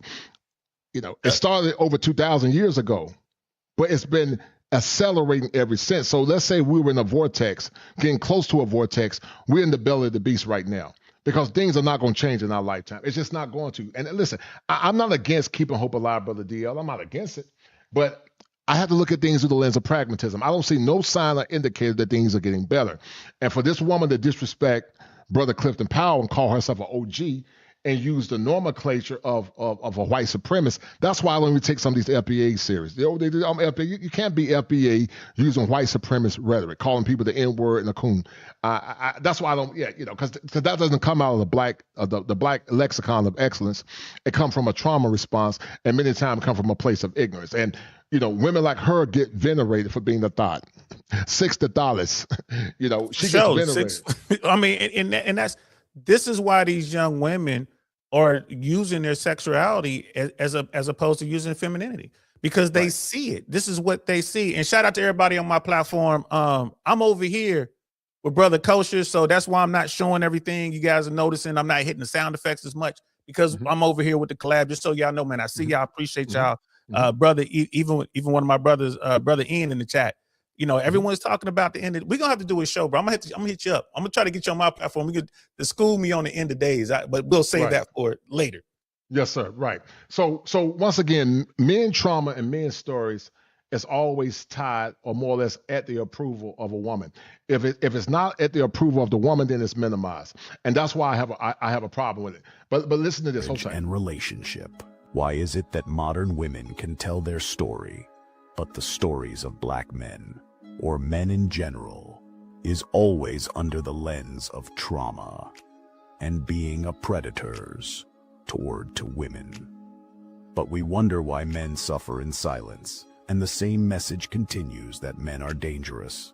Come on, A lot of women have issues I'm living with it right the fuck now. As I said, listen to I what said I'm saying. 60s and 70s. Let me say this. Don't overtalk I'm me. Talk you because Good, you're talking out but of you're line, not nigga. going to disrespect You don't know me. what the fuck you Oh, talking I about. am. Can masculine traditional men have a conversation with woke sassy men? Here's why black and white men suppress their true feeling.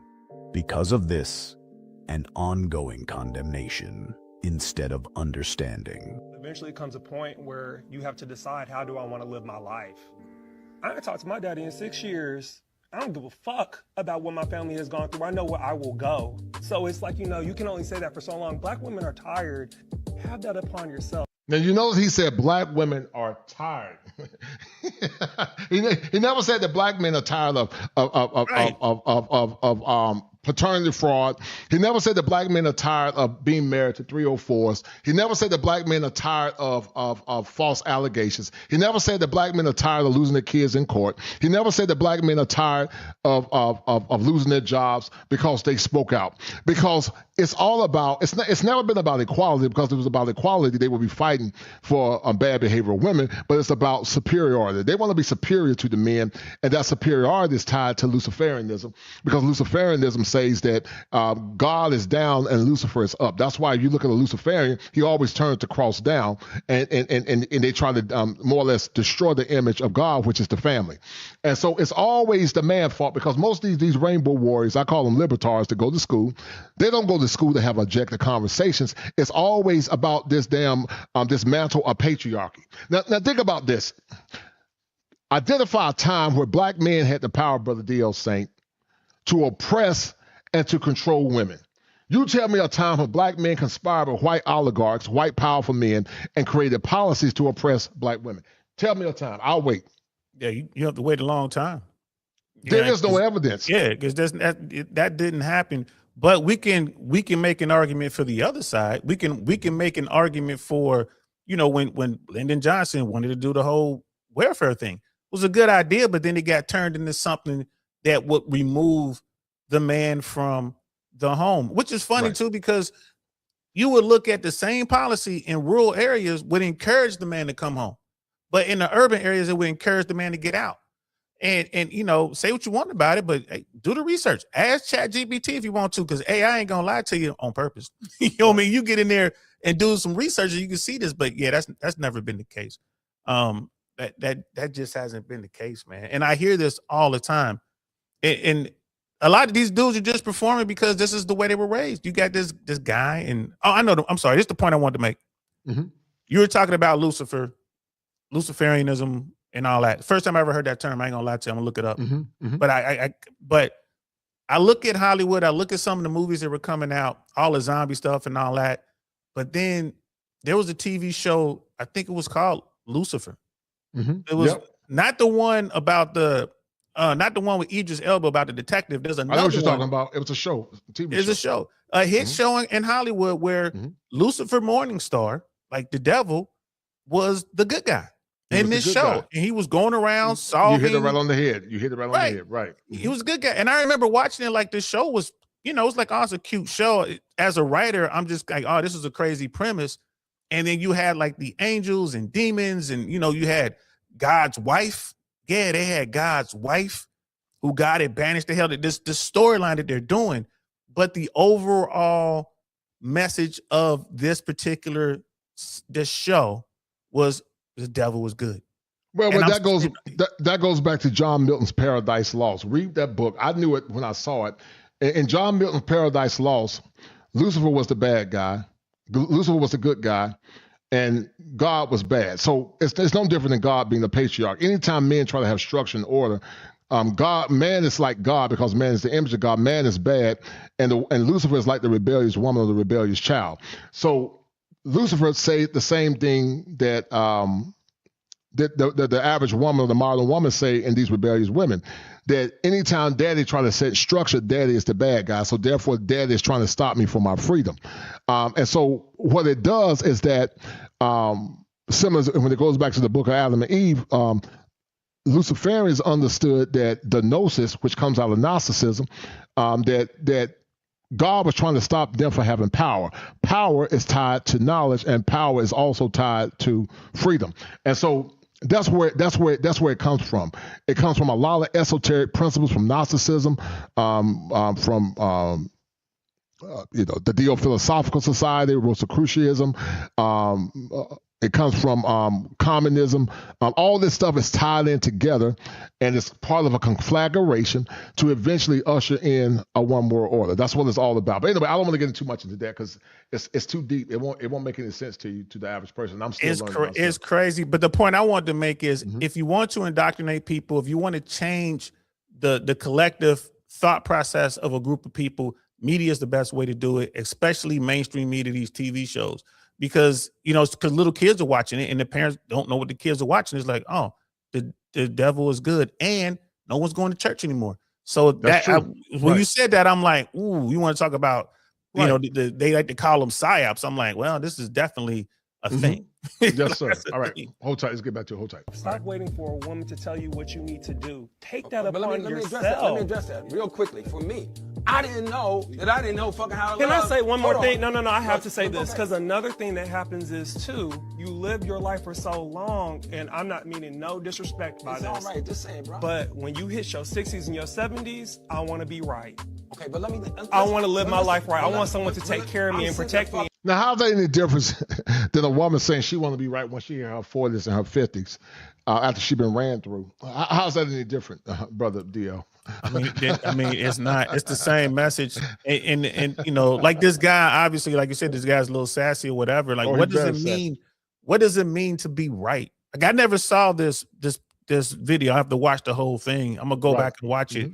Mhm. What was the whole point of these guys coming together? What were they talking about? Well, it was a man round table that was held by a bunch of liberals, where they basically want men to be held accountable, and many times these conversations nothing but a bunch of mental masturbation, where men are bad and they defecate on men instead of having a fair, balanced conversation where men are held accountable and women both are held accountable. It's always pointed back to men because a lot of times these men in these situations are broken men themselves. And I think what this man was doing, he was projecting his pain because because Clifton Powell probably reminded him of his father. Yeah. And so they keep talking about Clifton, I guess $60 said that, call Clifton Powell, old and all whatnot and wormy penis and all not. But they didn't see how this man disrespected the elder and raised his voice. Clifton Powell was trying to understand the man. But who are we to tell another man what his story is? Anytime black men tell their story, or white men or any man, it always got to be under the approval of a woman. And that's why, and they don't even see it, man. And anytime, that's why a lot of times men don't talk because they're afraid that it's going to be shut down. They will get shut down. Go ahead, They man. will absolutely get shut down. I mean, that's not even, you don't even have to fear it. You just know it's coming. And to me, that's when I refer to game, I'm talking about knowledge, understanding. And fellas, that's the game. If you got, like you said, you got a group of people who think a certain way and they ask you to come speak, you best believe you're walking into an ambush. And that's why just be ready. Just be ready. And that's where, the brother lost his cool. That's where he lost that argument when he lost his cool. I just would have sat there and, repeated what the sassy dude was saying. I'd have said it right back to him or asked him, why are you mad at your father? What happened? You know what I mean? Flip it around. Right. But you gotta understand, Clifton Powell he's an OG. He's fiery, and I think Clifton Powell was trying to use decorum, but the sassy guy elevated his voice. And Clifton Powell's from a different generation, man. And like this person said, why is the rainbow at the table? And I never understood why rainbow warriors are concerned about the affairs of heterosexual men. I never understood that, man. I'm not concerned about what's going on in their community, which is do what you want to do over there. I don't have a problem with that, but don't come over here. Like, what can you contribute? Like, what are you going to tell me? Right? I know what they're going to say. They're going to say, well, you got all these down low guys. You just don't know how many guys are down. All right, man, I'm not. So you know what I mean? I don't really care about that. Right. The podcast is literally called Black Men Trust Black Women. And like Quiet Storm said, it was scripted from chaos and doom from the start. But we're supposed to trust women that don't respect black men. We're supposed to trust women that that tell the average guy he's not good enough. We're supposed to trust women that are 92% DNC. We're supposed to trust women that can't manage their wounds. We're supposed to trust women that are complicit in the destruction of their own children. Yeah. But like I said, once again, these conversations can never be salient because we never hear the story from both sides. And that's why Clifton Powell, that's why he crashed out. A lot of women have issues I'm living it right the fuck now. As I said, listen to I what said I'm saying. 60s and 70s. Let me say this. Don't overtalk me. I'm gonna fucking overtalk you because Good, you're talking out but of you're line, not nigga. gonna disrespect You don't know me. what the fuck you talking I about. am. I just I learned do. how to love at 60, I do. bro. You don't know what the fuck you talking about. Oh, I do. Because you can't I fix do. no shit. I You don't do. know it, nigga. I do. Get the fuck out of here. Get the fuck out of here. Get the fuck out. You don't know what the fuck you're talking about. The fuck out of here. I'm living. You can't tell me what the fuck I'm living, nigga. I'm living it right now. You cannot fix no shit that you don't even know is happening. I think there's a misunderstanding. No, but you going. But he's general like you can't. No, listen, bro. Let me stop. This is what it is. Let's get to the truth of this shit. You can't fix no shit unless you meet somebody who is on another level to help you elevate to understand. I'm not indicting anybody. I'm telling you what the shit is. You can't fix some shit that you don't know about, bro. You can't. And then you get there at 69 or 70 and say, I thought I was being loving all this time. That's what our parents. And Clifton Powell is right. So this is what happens, Brother DL, as we get older. You and I, according to Erickson, we're at a stage of our life called generavity versus stagnation. Generavity means that we've laid aside all our burdens. We understand what our issues are, and we'll systematically, or sometimes we don't know what our issues are, but we're still striving systematically to the things that we do know to change, to equip, and to repair all things from our past that has bothered us. So in the clinical world, that's called corrective recapitulation. That's a fancy way of saying I'm going to go back to the past and correct all the things that held me or render me a victim, or more or less render me powerless from the past. It's called corrective recapitulation. And so it's called generality. Generality means that I'm trying to get ready to leave a legacy from the next generation, and to learn from the past and teach the kids what I've learned about my own failures. But the second part of that stage, because you and I are in the fall of our lives, is called stagnation. And stagnation can lead to what's called an existentialist crisis. Many men wake up on the other side of 50, 60, and 70s, and they finally realize that, wow, I just been existing. I never lived. And that's what Clifton Powell is talking about. When you're born into trauma, when you're born into transgenerational trauma, a lot of times you transmit things that you do, but you're not conscious of it, because when you're living in a very chaotic situation, it's something called normalized dysfunction. So if you grew up in the hood, then hood behavior to you was normal. If you grew up in the suburbs, then suburb behavior to you was normal. If you grew up in the country, then country behavior was normal. That's called nature and nurture. So the only thing Clifton Powell was saying is that this was my story. This was my perspective. But what King Sassy did, and like so many women do, they try to invalidate what the man is saying and minimize what the man is saying unless it approves based on the socialization that they have had in the schools under what's called the feminist theory lens, or the Duluth model, where men are bad, men are predators, and women are victims. Because, see, there's power in victimization. That's how Lucifer gained his power. He had to be the victim. And most women get their power through victimization. What do you say about that? I agree. I mean, because think about it. Women don't have the physicality to stand up and fight for their beliefs, right? You look at this country, how was this country formed? A bunch of guys got together and decided, you know what, we're going to have to fight to get it. Mm-hmm. And if women can't physically fight you, they have to figure out another way to do it. Mm-hmm. And that's just that's the way to do it. We gotta get into your head. We gotta, and don't get it twisted. There were women who encouraged men to form this country. There were men who didn't want to do it. They didn't want to fight the most powerful military on the planet. You know what I mean? They knew that we're probably going to lose, but their wives are like, no, you need to do that. You need to stand up, right? We can't continue to allow this king to rule us in such a fashion. We need a voice. We got to stand up and fight. So women do have a role. They can use that power to encourage men to do all sorts of things. So I understand why they do it. Am I going to say they're wrong for doing it? No. This is life, man. You got to do what you got to do. Use what you got to use to win. They're trying to win. And right now, they have been winning. But when men begin to back away, then women realize, like, oh, how many women out there, they go become this alpha woman. They become, they buy into feminism, right? And then they get to a point where they don't have any kids. There's no man in their life. They've slept with all these dudes. None of these dudes care about them. And they just sit there and they begin to get bitter, and then they wind up being sad. That's right. And that's what's called the existential. So when a woman is getting older, that's an existentialist threat, because the scriptures say that charm is vain and beauty is deceitful. But when a woman realizes she hits the wall, that's an existentialist crisis. Because now she realized she hasn't been living on purpose. Her purpose was to bear the seed of her husband and then focus on her career, and then carry the legacy out from the generations, and their children teach their children and continue to build legacy. That's what it's about. But what's happening, Brother DL, is that many are in their silence, even though they say they're winning. In theory, they're winning, but they're not really winning, because they're not operating under divine order. So they're not winning. They think they're winning, but they're not winning, because her purpose was not to get her doctorate. Her purpose was to bear the seed of her husband. That was her purpose. Nothing wrong with getting a doctorate, or now if she don't want to get married, that's her business. But she still was never fulfilling her purpose. Her purpose was to bear the seed of her husband and build a legacy, and they come together as a team. Now, if she don't want to be married, I can respect that.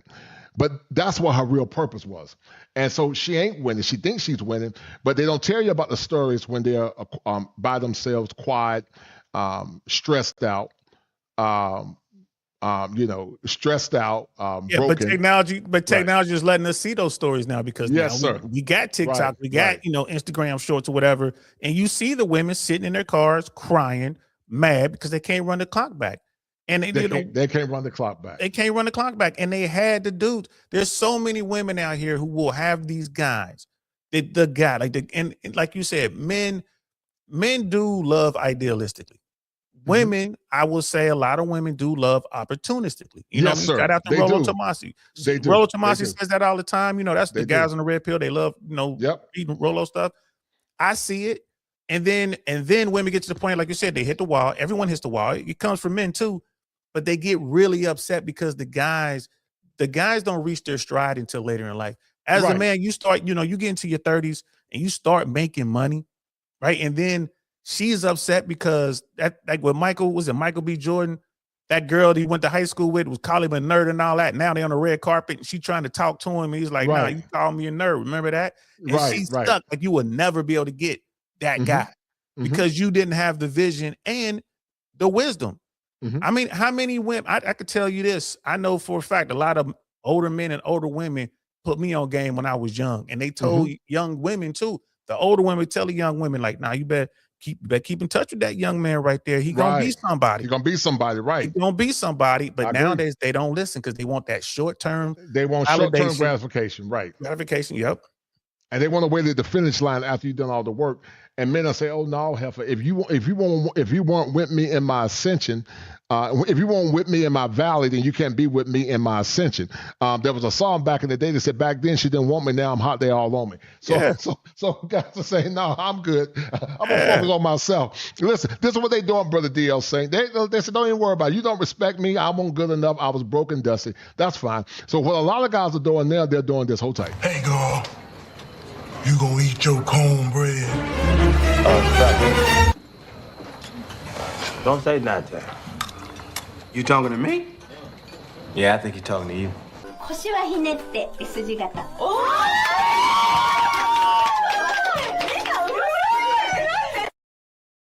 Oh yeah, they stacking their paper, they stacking their money, they're dealing with feminine women, and they're dealing with women that honor them, respect them, and traditional cultures, and obey them. I'm not saying the foreign women are perfect. If you're a simp in America, you're going to be a simp abroad. That's why these men need to get clinical help, and you get the clinical help by coming to see me at kosherclinician@gmail.com. Come get a clinical consultation, and I'll get you right, because I'm not just talking out of my behind. I'm a licensed clinical therapist, and I see these issues all the time. In therapy. And so I do have an incentive to see men win, but I'm not going to see men win it at my own expense. And so, like I said, that's why I do what I do. But let's get back to it. Hold tight. Have gone through, and that's why we're all so fucked up right now.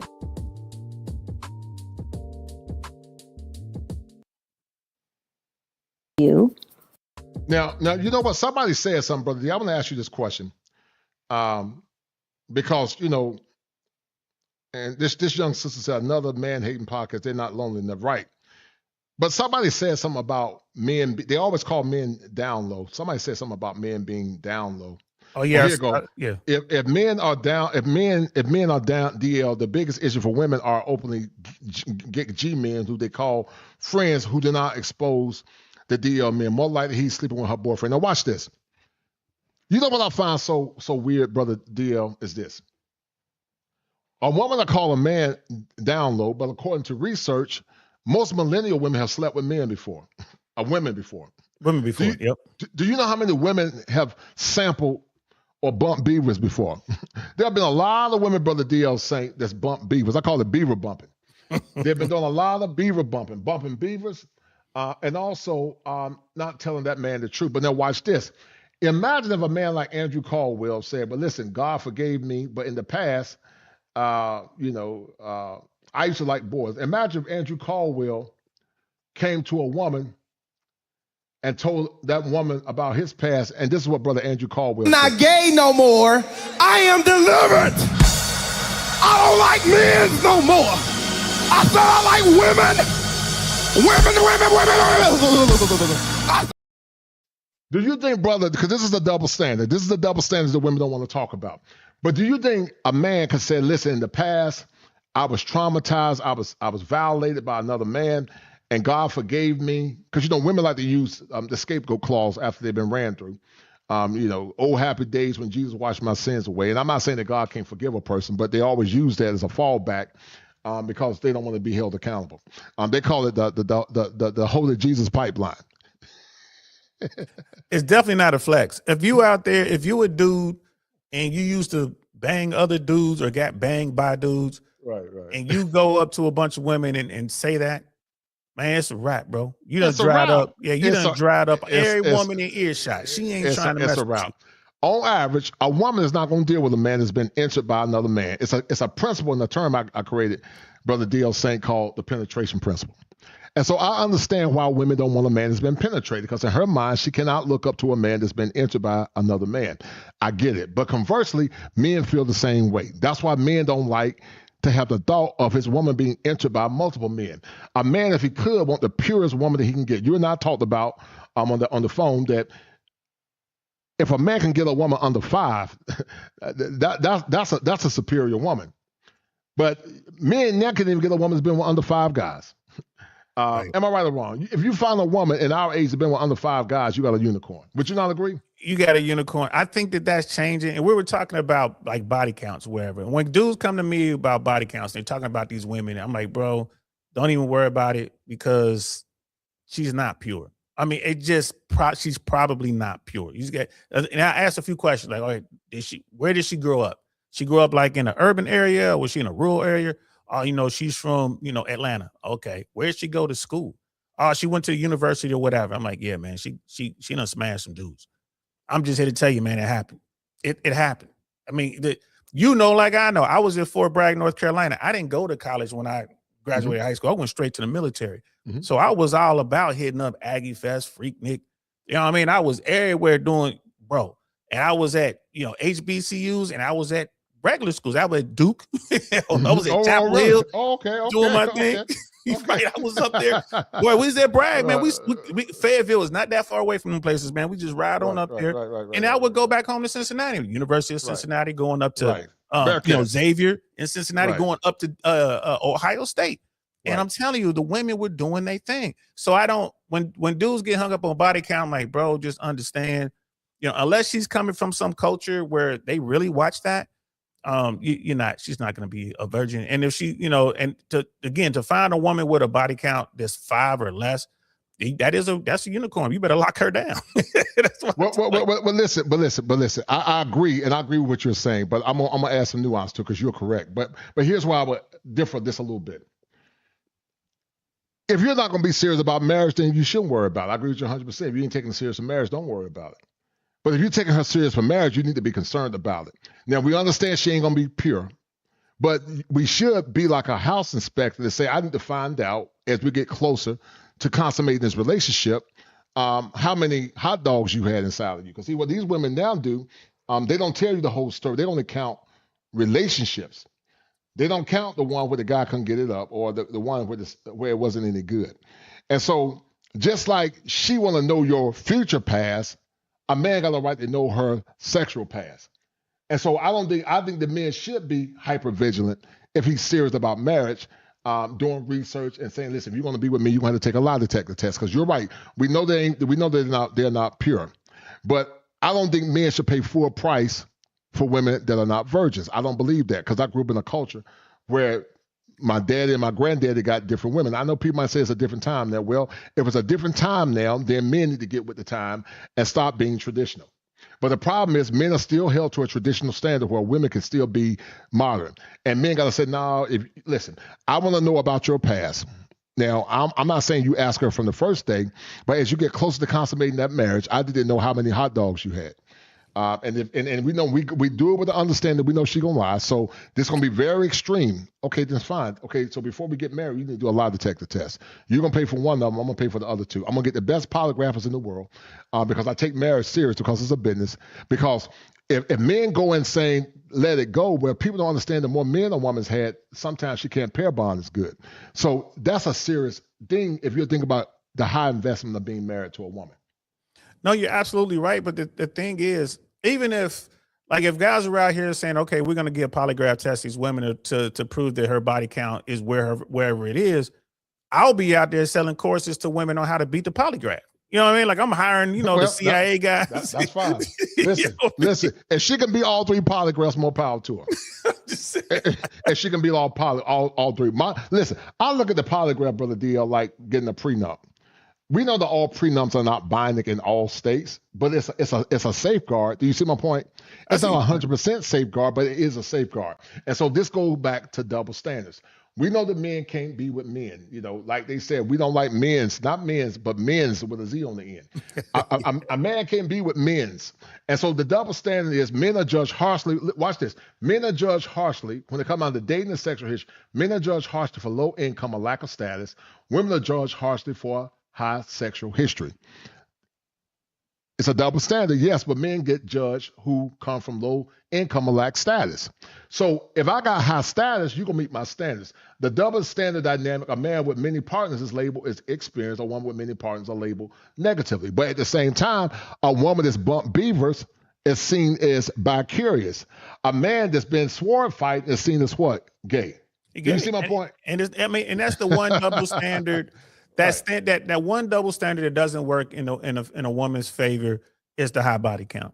Right. And I've seen so many different pushes to change that narrative, and it's never going to change. Men want what men want, women want what women want.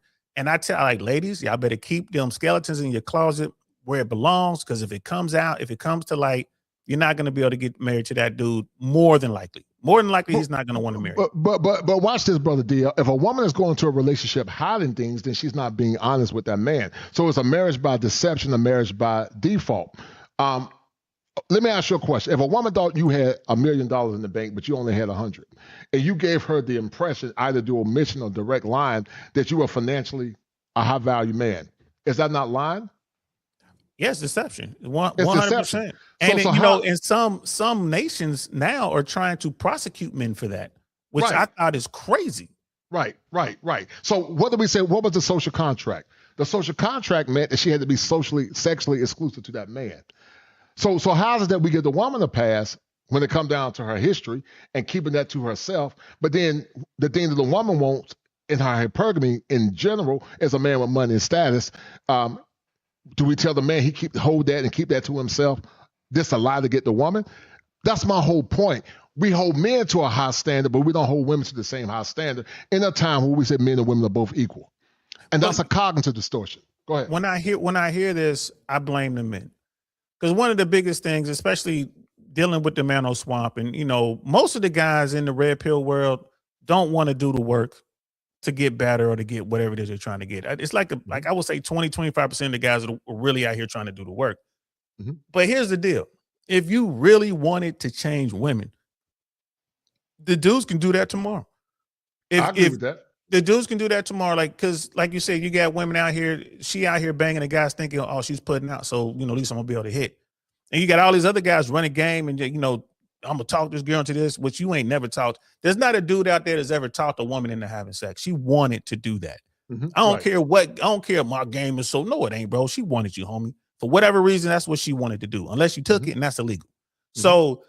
So I'm like, if you want to change it, fellas, you gotta stand on your square and deny the women with high body counts. That's how you change it. And if you don't do that, and then we say, well, how do you figure it out? Like, how do you find out what her body count is? My thing is this: if I think for a moment through her, interactions with her, through the way she moves, and if I think for a moment, like, yo, I think she had a serious hoe phase, I'm not gonna mess with her. Right. I'm gonna walk away. And then women will figure that out. Why did he leave you, girl? I don't know, but I think he found out about all them dudes, remember them 2 years I had at or remember that weekend at Aggie Fest, or remember that time we went down to Miami? Right. And I'm gonna tell you something, Brother DL, it's even more problematic, because let's say you were one of the guys, you one of the light-skinned guys, Elder Barge, you one of the, the light-skinned boys. Y'all Pretty Ricky, what they called them. Pretty Ricky, the light-skinned boys had it popping back in the 80s, man. In the mid to late 80s with Switch and the Barge until 90, that's when chocolate was sexy, man. We had Tay Diggs and Omar Epps and Wesley Snipes. The dark-skinned brothers took over in the mid-90s, in the early 90s. And I agree with what you're saying fundamentally, but my whole point is, in a time when we're saying that men and women are equal, then women can still keep asking men for traditionalism. Because if we're equal, then you got to come to the table where you haven't violated the social contract. And fundamentally, they all have violated the social contract. The contract has been voided out. So you got some of these older chicks trying to capitalize on their virtue, and they might be good women, but you can't come into no relationship expecting the man talking about damn paying all bills. I'm not paying all bills for no used old cat. I'm not going to. Now, I see your point. I do see your point, and it's like you said earlier on this podcast on this episode. You said earlier, like, well, we're gonna have to figure out what I'm willing to pay. I'm not gonna pay full price. Like you don't pay full price for a used Honda. You just don't. You don't, right? But somehow they still think their value is still high, and they falsely equivocate sexual market value with social market value. Two different things. Well, social you know market why value, they do that though, right? Because they believe because they've gotten so much sexual attention from men, and they think that that's what men like. It's cool, like because they're again what Rollo Tomasi said. Women today have become the men that they want to marry, right? And that's this thing. So they're making all the money. They have the body. They have the experience, right? They're alpha. They're making the decisions. And okay, well, if you tie in hypergamy to that, it's like, well, damn, if you're a 5%er, that means you want a guy who's a 4, 3, 2, or 1%er. And it just not enough of them dudes out there. So they have become they're not. Right. So, and those women believe because I'm making all this money that I am more attractive to men. Dudes don't care about how much money you're making by and large. Right. We don't. Right? They don't care. And they're like, well, I get all this attention from men. Well, if a woman sees a dude surrounded by a bunch of women, beautiful women, she's gonna want to know what's up with that guy. She's gonna want to talk to that guy. Just like you said, when back in the day when grandpa had another situation going on, that woman saw grandpa with his wife and all that and whatever else he had going on, and she wanted to be with him. She wanted to be with him, right? Men don't find that attractive though. Men don't. If I see a woman surrounded by a bunch of dudes, I ain't really trying to holler at her. I don't care how pretty she is. Exactly. And once again, they sell social market status instead of selling sexual market value. And that sexual market value is their chastity, their beauty, and their youthfulness. That's why when some of these older women try to repackage themselves to get the top tier men, then why are you still wearing makeup? Why do you get liposuction and tummy tucks and BBLs or whatever? Because they understand that beauty carries a higher premium. Yeah, that's why they try to repackage it, because with beauty they carry a higher premium. Then let that man see you without the weave, the nails, the hair extensions, and I call it fake up, not makeup, but fake up. Let that man see you without the fake up and all that stuff. And you're not going to let that man see you without all that stuff until you trick him into the marriage. And then you're going to pull the mask off and he's going to see you with your crow's feet and varicose veins and all that. And the man is trapped now, He's trapped. And it's like you said, to me, that's the same. A woman who wears a bunch of makeup and has the Spanx and the push-up bras and all the rest of it is the same as the guy who's riding around in a rented Bentley and with fake jewelry on, trying to prove that he has a lot of money. So it's all part of that dance, that game that's going on. And I put it on the dance. It's a game, right? It's a game. I tell the guys, like, look, y'all got to figure this shit out. Like, look, bro, my thing is, especially with women, like, man, you really want to know what she look like, man? Go swimming. Go swimming. That's a good point. that's a good point. That's a good point, brother DL. Let her go swimming. Because listen, I'm not saying if a woman's saying I'm an older woman, I want a good man, and she want to get with a solid man. He might not have the money of the kind of man that she wants, but he's a good guy. He loves her. Then you get with that kind of man. But even then, if you've had kids by other men, you've given your virtue away before you got married. Because if a woman give her virtue away, that's a form of pre-cheating, because she cheated her future husband out of something that should have been only for him. But these are the same women, Brother DL Saint, that get mad that a man is a higher status man. Not that I'm saying it's right, that he have options to have multiple women. They want mutual exclusivity where they were never mutually exclusive. Like you were saying back in the 90s, they were getting ran through in college. But a lot of women back then, they were sneaky with it. They didn't tell the world about how many men was hitting it on the back. They were real sneaky with their dirt back in the day. Gen X women were just more sneaky with it. These 304s now, they don't care. And so my point is, can you imagine you and I, DL, so let's say if you played basketball for Cincinnati Bearcats, and I played for Carolina. And, now with these NIL deals, you and I are older. We can't run fast like we used to. We probably can't even touch the rim. And now we said, touch the net, bro. I can't jump, man. Right. And now we said, Brother DL, okay, listen, I want to get paid like a 5-star recruit. I'm gonna get paid like a 5-star recruit, but yet I can't even perform. Shout out to my man Peaceful Life. With him and I was talking about this, but I can't even perform. But this is what older women want. You're not who you used to be. Every year your beauty is fading away, and the thing that she should have is something called virtue. But she don't have any virtue. But yet you got women like Vivica Fox. You got women like Vivica Fox. What's the other chick name? Stacey Dash. Yeah. Oh, Stacey Dash. You know, I bumped into Stacey Dash my first year in LA back in '98. I bumped into her on Melrose. Really? Man, yeah, very, very back then, 1998. This is when she was like still doing her TV shows and all that. Man, she was attractive. When I saw her, I'm like, oh wow, that's Stacey Dash. It was her and another B-list celebrity that just happened to be in this little cafe on Melrose. And I bumped into I ran into quite a few celebrities, but the most beautiful woman I've ever came across, one of the most beautiful women I've ever came across, was Tyra Banks. And this was when she was like peaking. Like she, she was still a Victoria's Secret model. She was all that.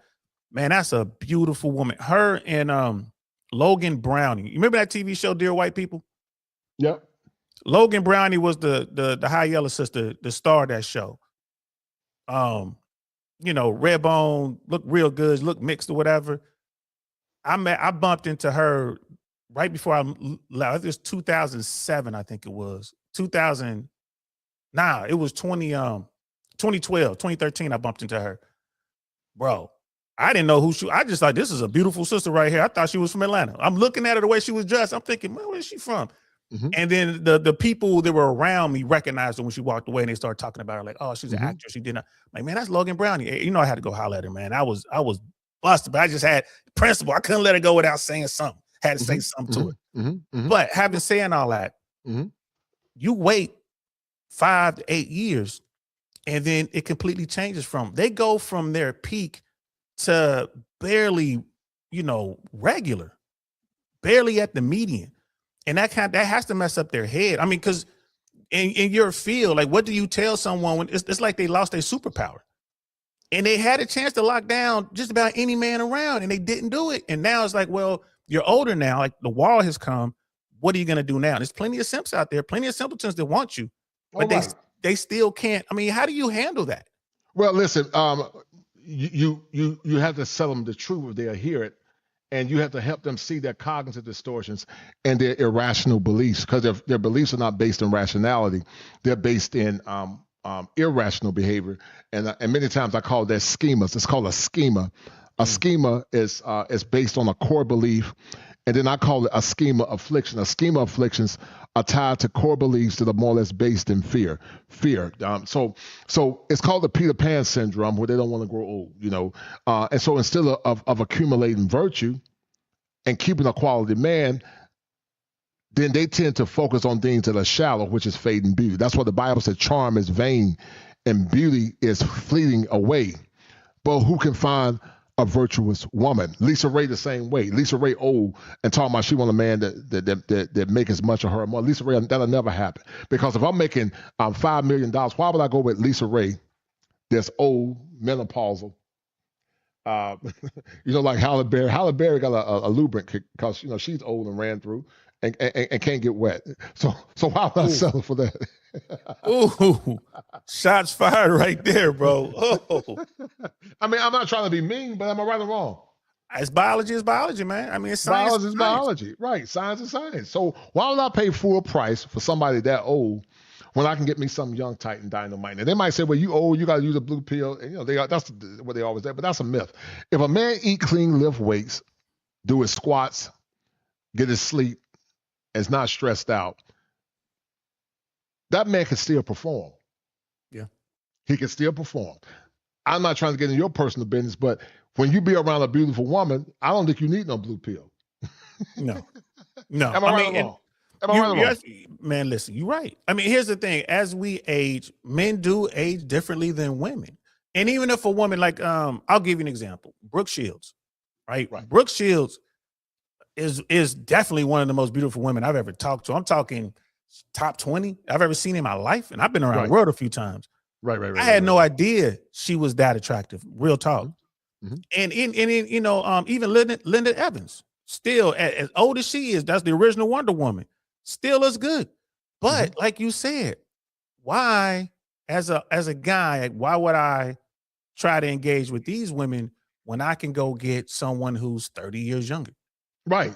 30 years younger. But not only that, get a woman that's not been damaged or imprinted as much, because we know the older a woman she's getting more set in her ways. And we understand that younger women can be ran through too. But let's say hypothetically, you got a younger woman that has not been imprinted as much. And you got her, when she was fresh off the market. Like I got a daughter in college. She's a beautiful girl, as far as I know, still a virgin.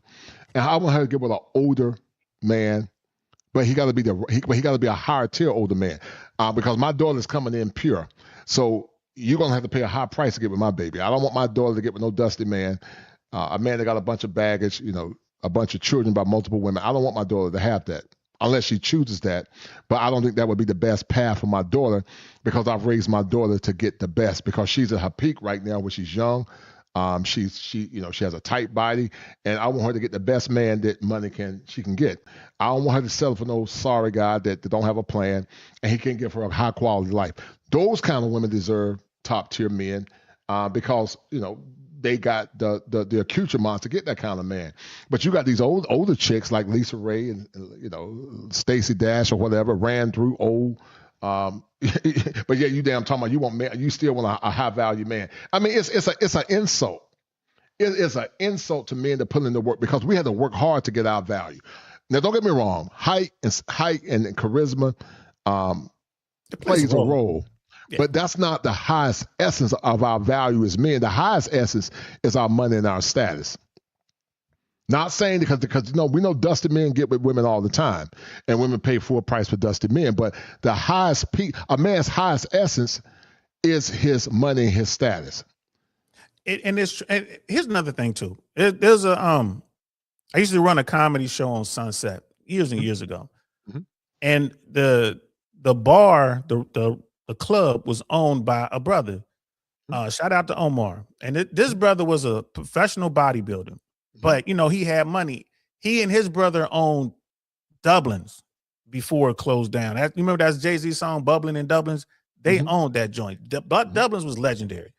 And so we were sitting around talking, and he was like, man, you don't get more top tier than this guy. Right. He's like 6'3", 235 pounds, lean. I mean, like no fat on him, like crazy, bald head, handsome fella. And he was like, man, you can go out here. He's like millionaire 3 or 4 times over. And he was telling the story. He's like, yeah, man, I met this one girl, man. She was just bad little shorty. I'm trying to holler at her. So I, get the Rolls Royce. He had the Phantoms out before people was doing Phantoms like that. This is before bottle service, man. Takes her out, uses all of his, not all of his, but, calls in some favors, gets into the hottest spot, gets to the nicest restaurant. End of the night, it's time to go home. She leaves with the busboy. From the restaurant. And he was like, that's when I determined that I'm not even, it's not about money as much, like especially with these young girls, because like you said, she hasn't really been banged around that much yet. So in her mind, it was just like, oh, thanks for all this stuff. She didn't even realize it. She didn't appreciate it. You know what I mean? I don't recall him saying that she even thanked him. And she goes home with some broke dude. Now that little girl, wherever she is now, she's probably, close to her, in her mid 40s. She's probably going crazy, scouring social media, trying to find my man Omar to be like, oh, I'm ready for you now type shit. And it's like, you missed your window, shorty. She missed a window. You missed your window. But I wanted to tell that story to so many guys out there. It was like, oh man, he's a Chad, he's an Alpha, he's a Tyrone. Man, it doesn't matter. If you're going out here leading with your wallet, if she ain't into you, man, you can't buy her. You can't do it. Right, she's still gonna do what she's doing. Right. That's why I said that a man got to be masculine, number one, and money helps accentuate that man's masculinity. And then there are other qualifiers like height and having good conversation can make a woman laugh. There it is. But even though money is the higher quality, money is not the only quality. Because there have been many women that settle for dusty men. Dusty men that are broke, but sometimes that dusty man can lay that wood better. And so, she'll get with the dusty man, but her biological imperative still says that she wants all of that in one man. And that's hard to find in one man. And see, that's the key right there, brother. That is the key. This is why women have so many dudes. Right? They want the guy who makes them laugh. They want the guy that can protect them. They want the guy that's kind of dangerous. They want the guy that's kind of nerdy that can teach them sort of thing. They want the guy who has the resources to travel. They want to get into the private jet. They want to walk the red carpet. You know how difficult it is to find that in one dude? Yep. You know what I mean? So they mess with these different guys. I'm not saying they smashing all of them, but they smashing most of them. They mess with these dudes. Meanwhile, time is ticking. Time is ticking. And then they wake up one day and these dudes don't want her anymore. Why? Because the younger version of her is there. They're going to go for the 22-year-old version of her. And in there, now she's going to be angry and all men are evil or whatever they're going to say. And it's like, well, why didn't you had all these different dudes. Why didn't you just pick one and marry him? But well, he wasn't perfect. He wasn't everything. Like you're not going to get everything. Men and men understand that. Like what do men want? Mostly fit, friendly, and feminine. If they get those three things, man, they happy as they can be. Right. Well, I would say fit, feminine, friendly, and also chaste. Because chastity is a major component for what men want. I think a lot of dudes have given up on that one, brother. I'm just gonna keep it 100 with you. I think especially the older guys who've done the work, who've gotten to the finish line, I think they've given up on that. I mean, she just doesn't exist. Well, no. You're right. I think they're coming to the game being logical. We know. I agree with you. I mean, when I was saying that we hope that it happened, but we understand that the likelihood of it happening is slim to none. Do you see my point?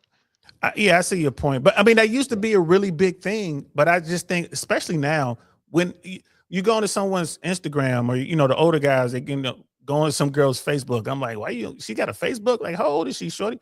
But when they see all these pictures, like, here she is at the Eiffel Tower. Here she is at Big Ben. Here she is, on the red carpet or something in Miami. You're like, she makes $45,000 a year. How do you think she got to them places? Yep. And guys are starting to see that. Here she is at Mr. Childs. Here she is, in New York at Carbone's. Here she is at the Met Gala.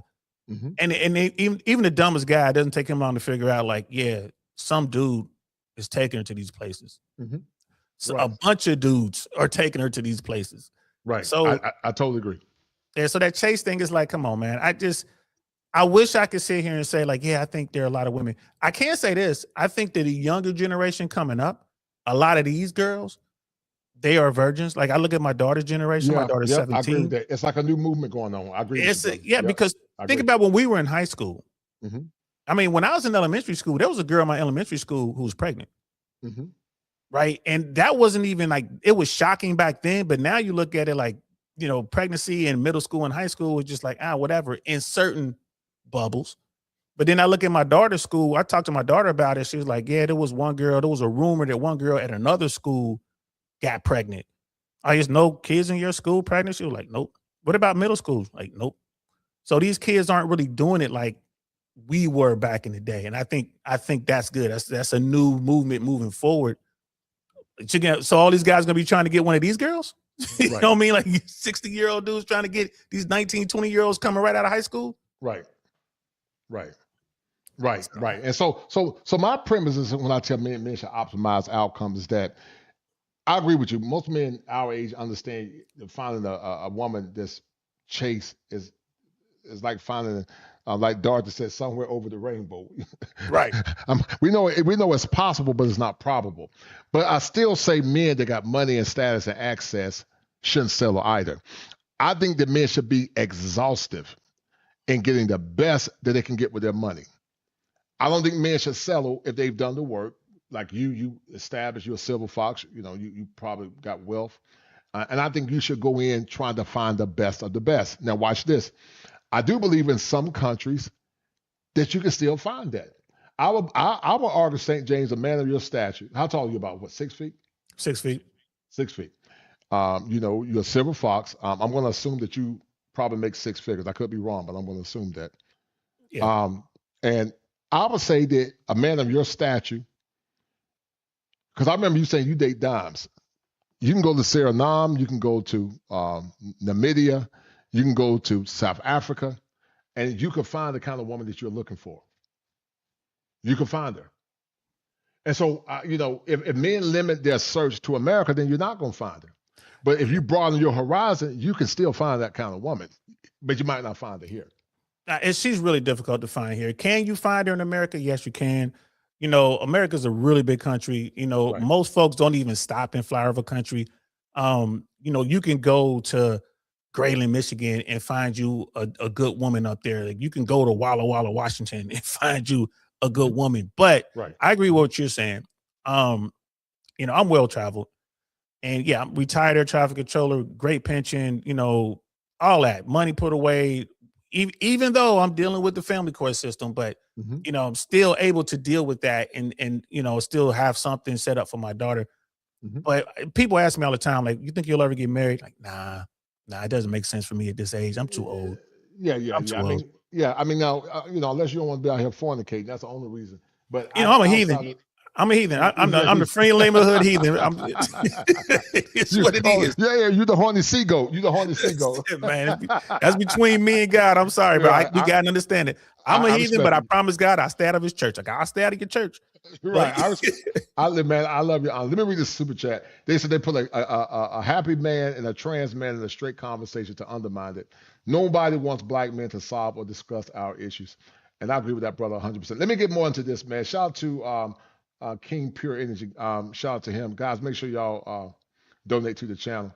But yeah, man, I want to see you like a 5-star recruit, man. You'll be a 5. Now you're a 3-star here in America, but if you travel abroad, on DL Saint, man, you're a 5-star recruit. China, South Africa, DR. Not a big fan of China. I've been to Beijing and Shanghai. I ain't gonna lie to you, but my people told me I didn't go. I got to go to Guangzhou. That's what they were saying. I'm like, I don't think I'm going back to China. In fact, my visa just ran out for China. There was like a 10-year visa, so it just ran out. But Japan is great. South Korea, I'm a big fan of South America. Right. Philippines, Philippines. Here's the thing: the passport bros have really messed up travel for people like us. You know, but people assume, brother DL, that so that's a misnomer too, because people assume that passport bros is a broad term. Are there passport deviants in passport bros? Yes, but that's not all encompassing of passport bros. That's like you got black folks and you got dusty Negroes, and so you're a good black man, but there are dusty Negroes too. So that we say just because your skin color you're dusty, but people make that false analogy that passport bros are messing it up. I would say passport pirates are messing it up, but they don't encompass passport bros. Passport bros is a loose organization. It's an ideology of men seeking freedom. There are men that are traveling abroad. They're not doing deviant stuff. So I just wanted to say that, but go ahead. Now, I feel you on that. But the thing is, with the, you know, and when we use the term passport bros, I'll say you got your passport bros and you have well-traveled men. Yeah, like, right, you know what I mean? Like, they're well-traveled people, like well-traveled men. And then they're like, the dudes are like, oh, I could go get a dime for $20 in Colombia. Oh, I can go get a dime for, you know, $30 in DR. And those guys went down there with no understanding, with no game, and they wrecked it. Now, does that affect me or the well-traveled men? No, it doesn't affect us. But it does suck because, you know, it used to be it was just on site. I was golden. If I'm walking around Colombia, if I'm walking around Medellin, or I'm walking around Cartagena or Bogota, it was a given. It was just the way you were treated on site. Now it's kind of like they test you. Right. Like, is this a real one or is this one on passport bros? And once they realize, oh, you real one, you good. But once again, those men are not even the ones they call deviants. We call them passport pookies. They're not because they're not even passport bros. I mean, passport bros is not what people tend to associate passport bros with deviant men, the $5 holler, you know, the ones that are tearing up the ecosystem. But those men are not passport bros. And so even like when Floyd and whatever, Floyd associated himself used to say, well, I'm not a passport bro, but he did the same behaviors that he accused the passport bros of doing. Passport bros is a loose organization. There are men in the passport movement that are deviants, but that's not passport bros in general. Passport bros in general are just solid guys looking for love, looking for relationships, or they might be weekend warriors when they're trying to get it in, but they're not trying to cause harm. Correct me if I'm wrong. If you're well traveling, you know what I'm talking about. If you go into what's called red light districts, those women a lot of times try to exploit men, for what I've heard. A lot of men that go into red districts when they travel abroad, many times they're the victims of exploitation. What do you think about that? Yeah, I mean, you don't even have to travel abroad for that. America doesn't have official red light districts, but you can hit Right. Figueroa in LA. That's a the good red point. light district. Excellent point. You know what I mean? That's an excellent point. Right. And these guys set themselves up because they're marks. You know what I'm saying? They're lames. Right. And it's I tell guys all the time, man, you can't look for cheat codes and expect good results. Right. Right. But it's hard to tell that to a guy who ain't never, you know what I mean? To a guy who's thirsty, he's trying to drink water, man. He don't want pure, I gotta have mountain water. Like, I need some, bro. I'll take that scummy water right now because I'm thirsty. I gotta have some water. Mm-hmm. But I'm like, you gotta do the work. And I tell guys in America, I'm like, listen, man, America, in my opinion, is one of the, if not the toughest place to date on planet Earth. It's the hardest environment. So if you can just get okay with, like, you can just get decent with it, and then you travel, oh my God, man, you a top tier dude no matter where you land. Because you understand what's going on and you have the game. Like, you can start up a conversation. And people are like, well, you know, come on, DL, you speak fluent Spanish. Like, no, I don't. No, I don't. And I was traveling before smartphones. Right. And I'm down there, I would write out what I needed to say, my terms, whatever, my phrases, and I would have a translator book in my pocket. And I would talk to the women and using my broken Spanish, and they would use their broken English. And guess what? We'd be doing what we do. But it took work. You know what I mean? And I started, and then I'm gonna go to, out in LA, talking to women, going to salsa spots and just talking to women, and you know what I'm saying? Like going down to Miami. And then I went to Aruba. Then you start going down to like Curacao or DR. You look at Brazil. Then you look at Colombia. It took time because this wasn't a thing back then. But now everyone's grabbing their passport, and I'm not mad at that. I think men should be well traveled, but do the work up front so you can have the true experience, because these women are different than American women. They are different. 1,000,000%. I agree with you. You're 100% correct. And I've told men that several times. If you're a simp in America, you'll be a simp abroad. Hold tight. Let's get into this, and we're going to end this at some point. This has been good, man. Real good conversation. I love your energy. I like you're a point guard, man. I'm the big man down post, man. You got to give me the assist, man. Oh yeah, I'm gonna feed you, bro. I'm gonna feed you all day. Like, get that. Hold tight. Want a man to take you serious? Reality of that. When they have multiple children by Can you pause it real multiple quick? men. I just think. Yes, sir. Go ahead. Sarah, right here, right on this podcast. This woman right here. I hope you got the part on there when Shout out to Tip Network. Shout out to Tip Network. Go ahead. Yeah, shout out to them when Cam Newton was saying, I think you bullied your husband into marrying you. Is that you gonna cover that or no? No, I'm not covering that. No, it was just a little clip I want to add to the conversation. Let's see this clip. I was just saying, yeah, and she's fine. Okay. I mean, that's what dudes want. They want her right there. Right. You gets lowered when they have multiple children by multiple men. I just think that the reality of that answer is women's value get lower the more children that they have. Damn! At some point, you're going to want a man to take you serious. And how many kids are you going to want him to take you serious with? I got 3. It's hard out here with 3 kids trying to find a man that want to with you. You get what I'm saying? You got no kids, you can't find a man really want to with you. Not me having 3 kids. A man trying to find a man to with me. You get what I'm saying? So if men can still be high value with multiple baby mamas and multiple girls, why is it that the women have to put in extra work to be high value if they have multiple children by multiple men? There's multiple reasons. Number one, your womb has already been occupied by another man's seed. That's the biggest part, right? Then on top of that, your whole body just changed physically. Your whole physiology just changed. Your whole mindset around everything just changed because you had a baby by somebody else's seed. Ma'am, you're 32 with 3 kids by 3 different men. And you say you deserve a man making 6 figures. You don't need a high value man. You need a high value mirror. So my friend, like, she has 2 kids, both are like teenagers now, and like the thing that I don't like is like when she dates guys and then they fall out or something, they'll be like, out of here. I be feeding you and your kids. Like, they be trying to throw it back in their face. And it's like, that's why I can only imagine how hard it is being a single mom. It's not even like, it is throw it back in your face, but it's, like I said, expectations and it's the reality of the situation. Break that down. Because, and I was having this conversation, with one of the mother of my children, and she's still fine. You feel what I'm saying? But like I was telling her, I was like, yo, the guy that you're dating or will date, if he ain't willing to love on these 5 children that you have, that ain't the guy for you. Well, I understand what Cam is saying, but to me, that's an insult. Because if Cam Newton put his seed in and produced 5 women, I'm not damn going behind that. I'm not. I don't want that for my woman. If every man got married today, Brother DL Saint, then there'll still be 2 million women left without a husband. Yeah. So why would I go behind a woman her bodies have been severely ravaged? It's one thing to put your seed in a woman, she have your babies, then that's fine. You're going to do everything in your power to take care of that woman because she bears your seed. We're going to give her the highest honor.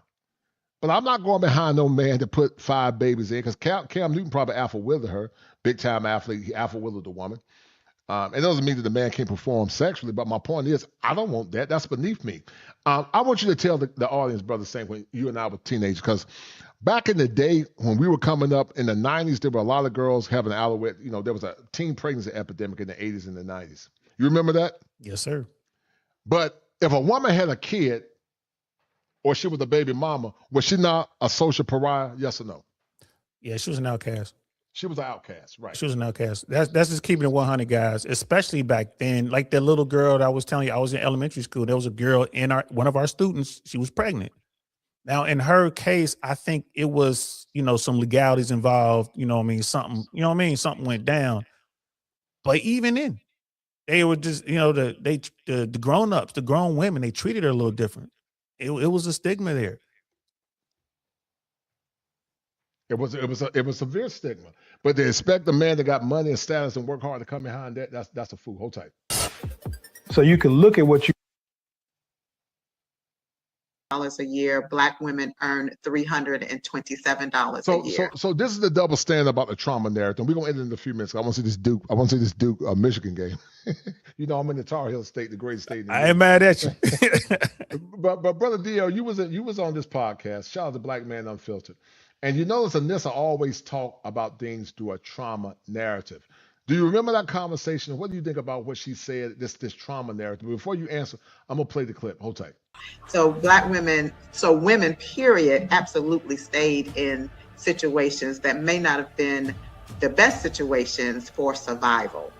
Absolutely. They were not making the money in the 30s and the 40s and the 50s to carry a household on their own, especially if you had 5, 6, 8, 10 kids. Where were you going and you made $300 a year? Okay, those women had to stay for survival. But as time went on, what I can say for myself is my parents raised me to never be in a position, never put yourself in a position where you have to, there's a man. They want men to be able to protect, like I said, a fucking week to make some money, but the women made money.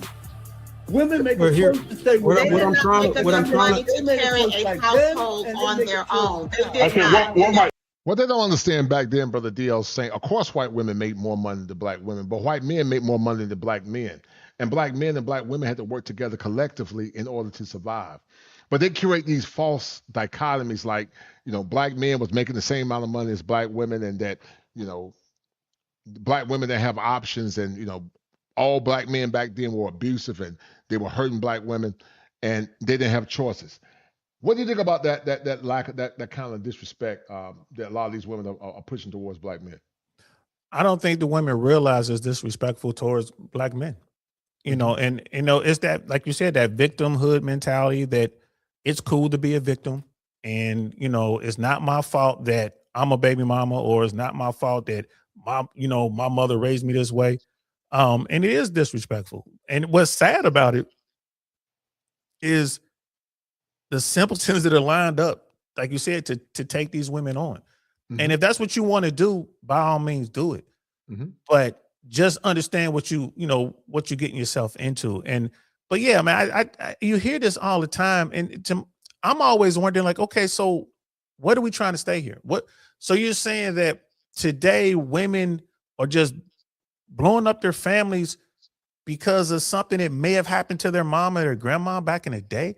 Mm-hmm. So they're doing it because they can. Mm-hmm. All right, but mom and grandma, even if they came from an abusive situation, which that wasn't the norm, by the way. Did it happen? Of course it happened, but it wasn't the norm. Right. They stayed together. They stuck it out. We go to your women would say, you know what, I'm thinking about leaving so-and-so. And a lot of women had businesses and they were working, they were making money. They could afford to live on their own. Mm-hmm. But they would go talk to their, sisters or their inner circle, their mom, grandma, and would be told, nah, stick it out. Do it for the kids. Stay there. You chose them. You made your bed, lay in it, all that kind of stuff. But now it's like, go. Just leave. And matter of fact, leave and then, take half of his money on your way out. Mm-hmm. Right. And a lot of them now, man, what they're doing, they see men as a retirement plan. They see a lot of men as a retirement plan. She already had all the fun she want. That vagina is tired and worn and weary. That vagina is singing that song, gonna lay down my burdens by the riverside. I ain't never heard it referred to as weary, boy. That's hilarious. It is true though. It's true, boy. Look. She gonna say I'm gonna study penises no more. She tired now. That vagina tired and weary and worn. And now all of a sudden, Brother Dio say she want a simp retirement plan that come in and rescue her and not her children, but her children. And make her feel special. I heard women say, I want a man to make me an honest man after she gave all her virtue away, been ran through. And she said, I want a man to make me an honest woman. Can you imagine that? You've been ran through, but you want a man to make you an honest woman. After you've been plowshared by 20, 30, 40, 50 men, 100 men, but you want a man there to see you as special and make you an honest woman. Well, I mean, a lot of these guys, they'll come, tell me about these women and like, well, she's a good girl because she's making me wait. Oh, she's making you wait. She's making him wait, right. Making you wait. But I could go run into the same little shorty. She didn't make me wait last night, but she making you wait. Right. If that's what you want, fine. I mean, that's my thing. If that's what you want, fine. But if this goes sideways, and it probably will, you cannot be mad at her. You can't be mad at anyone else. You can only be mad at the man in the mirror because you agreed to this. Right. Period. Right. Because the man that she really want, listen, the man that she's really attracted to, and her imprint or a man equivalent to her imprint, he don't have to pay all bills. She'll either pay a lot of the bills. She'll go 50-50, 60-40 with that kind of man. And he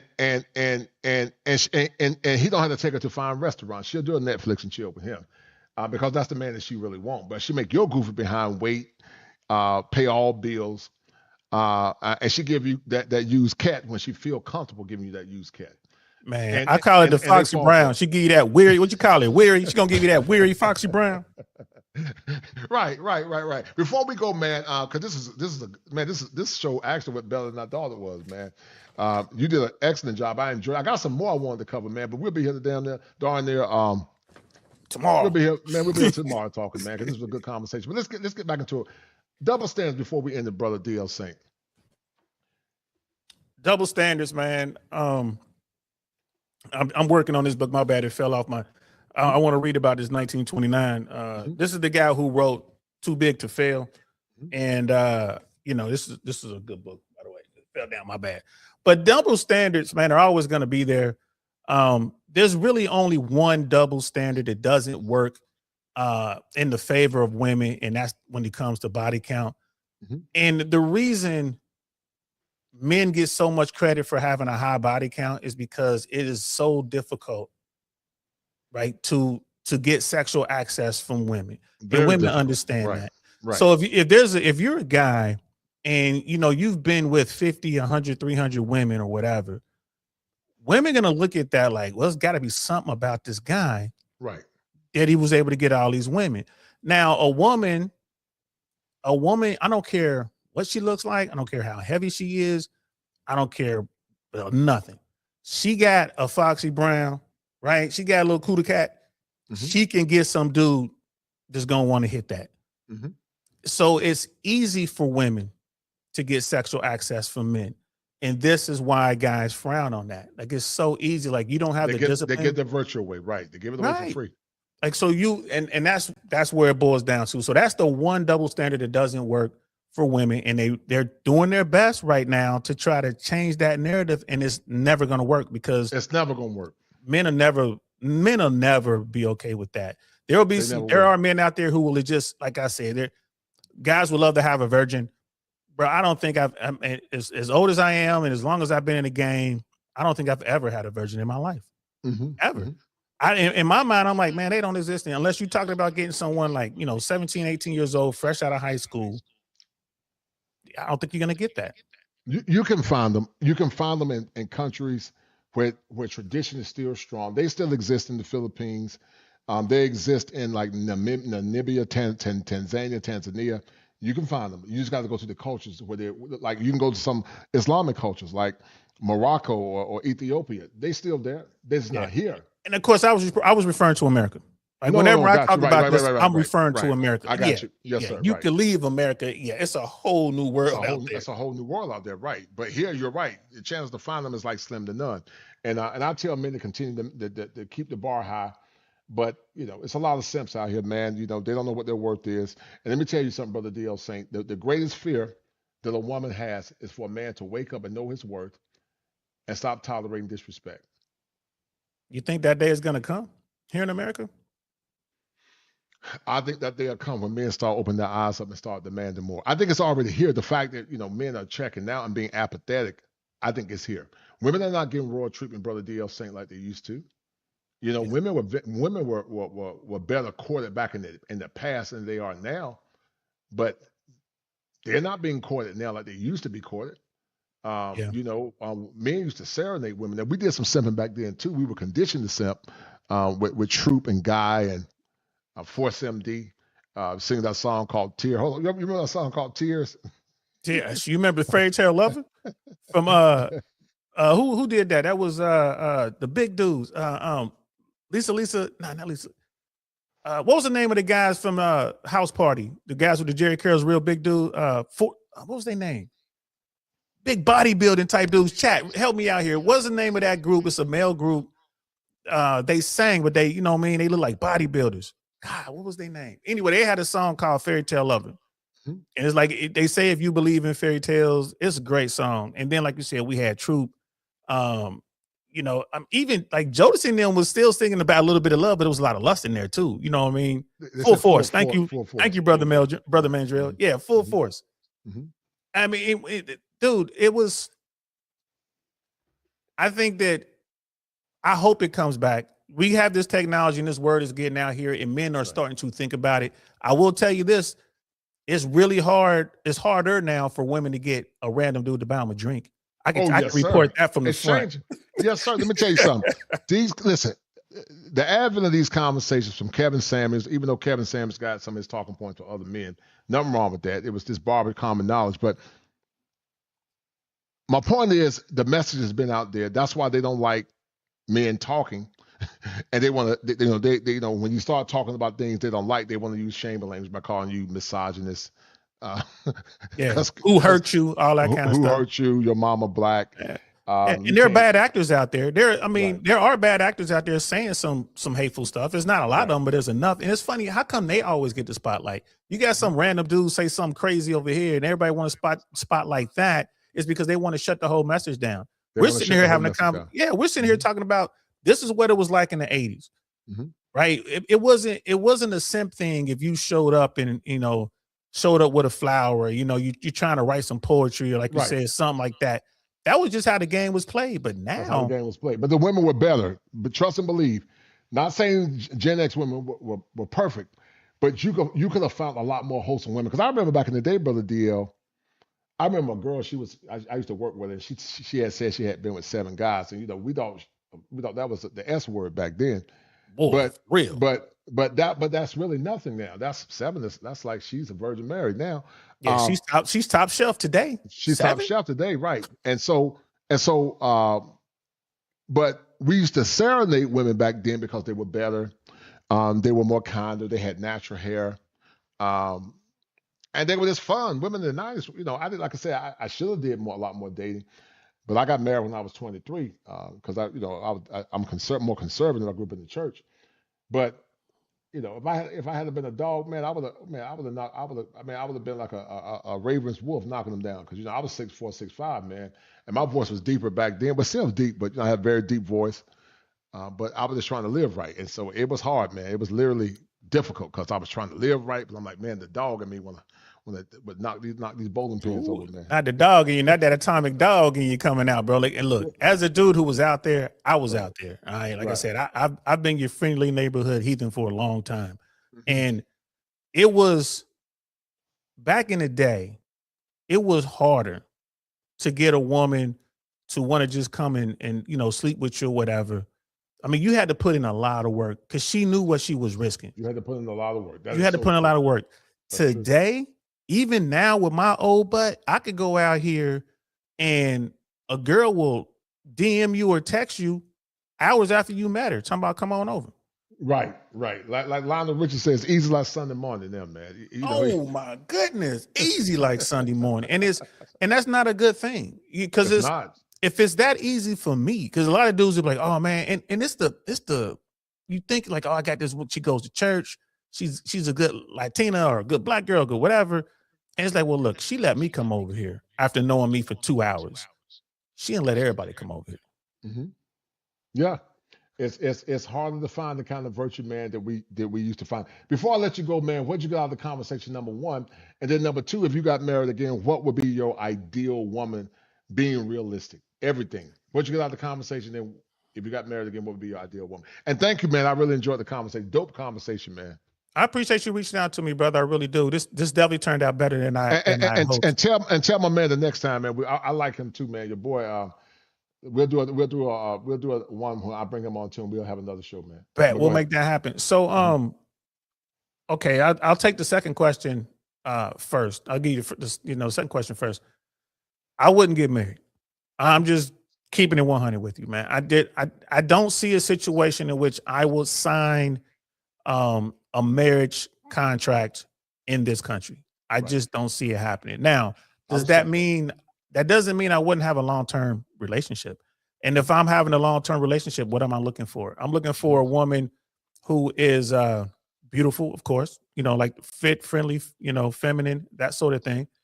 I'm looking most of all for a woman who's going to appreciate me. Mm-hmm. That's what I'm looking for. I'm looking for a woman who wants to be submissive to a man, and a woman who appreciates a man who appreciates her being submissive, if that makes sense. So that's what I would be looking for. And even if we get to the point where we want to be together, I'm still not going to sign a contract. I just don't see myself signing that contract. It doesn't make sense. I would do it under one condition: if her net worth was greater than mine. If her net worth was greater than mine, then I would sign a American contract in America. What did I get out of this conversation? I got a lot. You know what I mean? I want to find that book, Paradise Lost. I want to talk about the end time. John Milton, who I was going to ask you too, who was that? John Milton. I want to what else did I get out of this? A great conversation. It made me think back on the way I was raised in spirituality and like having that element, because obviously you had that. Like you said, you came up in the church and you were still there. And I think I'm definitely far further away than you are, to God, to spirituality. So this conversation has me, thinking about that. Like maybe I'll try to get back into that world. Maybe I can find, I don't see myself going into a church, but maybe I can get some people, we could just meet up somewhere and just talk and read the scriptures. The scriptures. Right. But sadly, ideally it would be good to find a church to preach the gospel, but I'm not saying that they still exist, but they far and few in between. They're far and few in between. And the last thing I got of this was I guess if I were to marry a woman, I want a woman who's okay with love, honor, and obey. Yes, sir. I love that. Yep. I wrote that down. And no hyphens, man. No hyphens. No hyphens, man. Can't be no hyphens. If you're gonna be my woman, you got to take the whole name. It ain't gonna be no hyphen, Oh, yeah, you're gonna have to take my full name, sweetie. If I'm gonna go, because let me tell you what I've learned before I let you go. In relationships, man, you got to make a woman earn it. If you don't make her earn it, she'll never respect it. That's just human nature. She'll never respect it. But anyway, what's your basketball team, man? You a Cincinnati Bearcat fan? I mean, I like the Bearcats. Cincinnati don't have a pro team, so I get to just follow whoever I want to follow. And I ain't gonna lie to you, man. I'm not really feeling the NBA right now. I miss the old days, man. I miss the physicality. But I like the Bearcats. And if I'm gonna follow a pro team, I guess I will go with the Heat. Well, football, absolutely, 100%. I'm a Bengals fan until they screw up this thing with Joe Burrow. They let Joe Burrow get away, then I'm gonna become a nomad. I'll never be with another team. They're talking about let Joe Burrow go, man? Yeah, man. It's rumors out there. It's speculation out there that Joe ain't happy. And if I wake up like the people in Chicago woke up and found out that their team is gone, if I wake up and find out our quarterback is gone, I'm a nomad. I will never claim another team, but if they let Joe Burrow get away, then I might have to hang it up. Joe Burrow put y'all back on the map, man, for a while. Oh my good. Him and Chase, stop it. Chase, right? Yeah. So yeah, but and the last thing too, hey guys, one thing we didn't cover about the way women were back in the day versus women today, and I think you can, and brother Coach, I think you can back me up on this. When a woman, you could tell when a woman was really into, when she really loved you, because she was practicing spelling your last name. Really? See, I love that's a different spin. That's when we was coming up, the girls like your girlfriend in high school, especially, right? Your girlfriend will be sitting around. You'll see some scrap paper, and let's say your last name is Anderson and her name is Sarah. She'll be writing Sarah Anderson. She'll be sitting there practicing spelling your last name. That's when you knew that she was really into you. Now, dear, have you ever been married, man? No, never been married. And again, I'll never. I just don't see it happening. Did you ever come close? Yeah, I wanted to. I've always wanted that traditional family. I did come close, but when I came close, it was me trying to patch up a silly situation. It's one of the things that I preach. Like, make sure your head's right when you're going out here dealing with women, especially if you're looking for a relationship. Because if your head ain't right, you're gonna overlook things. You're gonna miss important things. And I got with the wrong person, guys. I got to just keep it 100. Like the worst type of woman you could possibly be with, man. And again, if my head was right, I would have never. It's funny when I first met the woman. I'm out hanging out early in the evening. Her and her friends come in, and I left. I saw them come in, and I got up and walked out. And she asked me about that later on. Like, when you first saw us, how come you left? And the reason was, I'm like, I can sense there was something wrong in y'all group. I didn't know who it was, and it turns out it was the one I picked. She was the problem. I understood that, but I ignored all that. Got myself into a situation and was still trying to, like, I'll marry this woman just so we can be there for, the family and just kind of raise our kids. Nah, bro. No, it didn't work. Thank God I didn't go through it. I mean, I lost an engagement ring, right? So I lost, what was that? $15,000. But whatever. 15? Whatever. Like I say, man, we was doing it big. I'm only gonna do it once. 15? That is insane, man. It was a beautiful stone, bro. And that's a lot of money that's still a lot of money now, especially back then. Yeah, it was a beautiful stone, bro. I ain't gonna lie to you, man. It was emerald cut. It was beautiful, damn near flawless. It was a nice stone. But hey, man, I wasn't, and mom, again, I wasn't right. You have to be right. This is what I remember being taught in church. You got to be right in order to deal with this world. You got to be right and able to move in this world the way you want to move in God's word. And if you're not right, you're gonna fall. And I failed. Right. You're right. And you know what, man? The Bible said that your heart, well, I don't know if it's in the Bible, but they do say it in the church that your heart and mind be clear. And I tell a lot of men in therapy that their head is right, but the heart is not right, or the heart is right, but the head is not right. And you can't make a sound decision if you're not centered. And a lot of men are not making sound decisions, man. But you know what, man? It's unfortunate, man. But at least you got a daughter out of the equation, man. But I believe your queen is still out here, man. I think she's still waiting for you, man. She's She she's be still all right. waiting for you. She can keep waiting. And like even in that chat with 3808, it wasn't just the wrong head. Like you chose her the wrong head. It wasn't just that. That was a part of it.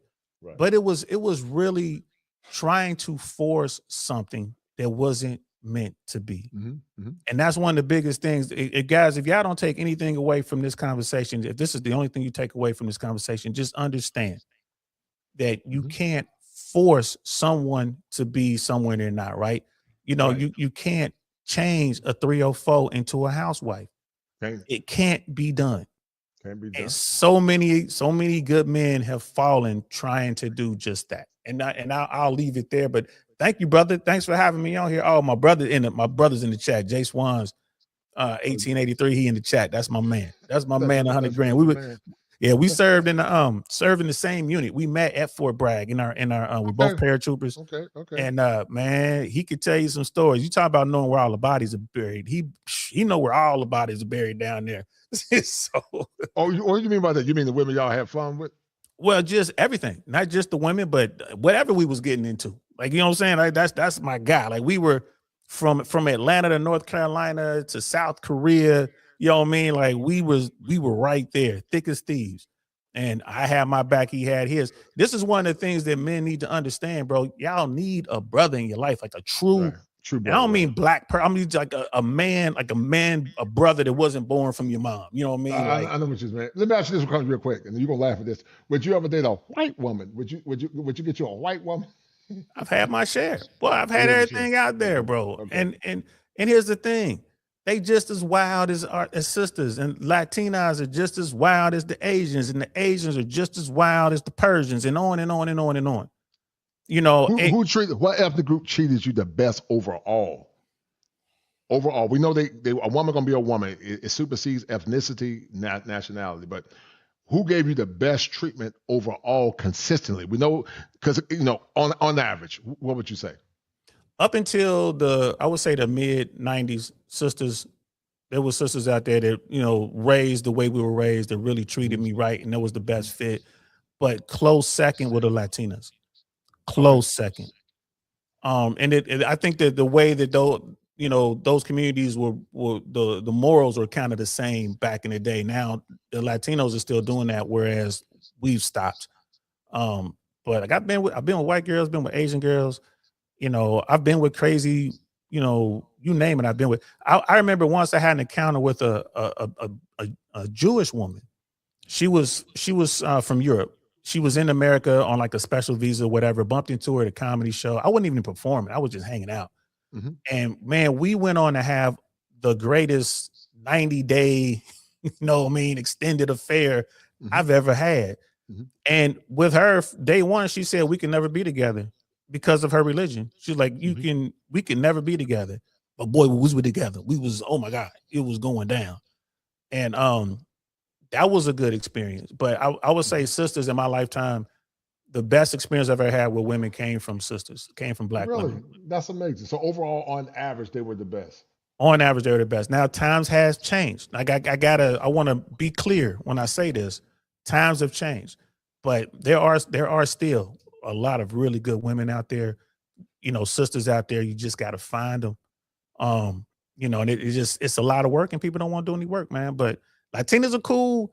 The white girls were good for networking purposes. Man, they welcomed me into so many situations where I could, make money and make connections.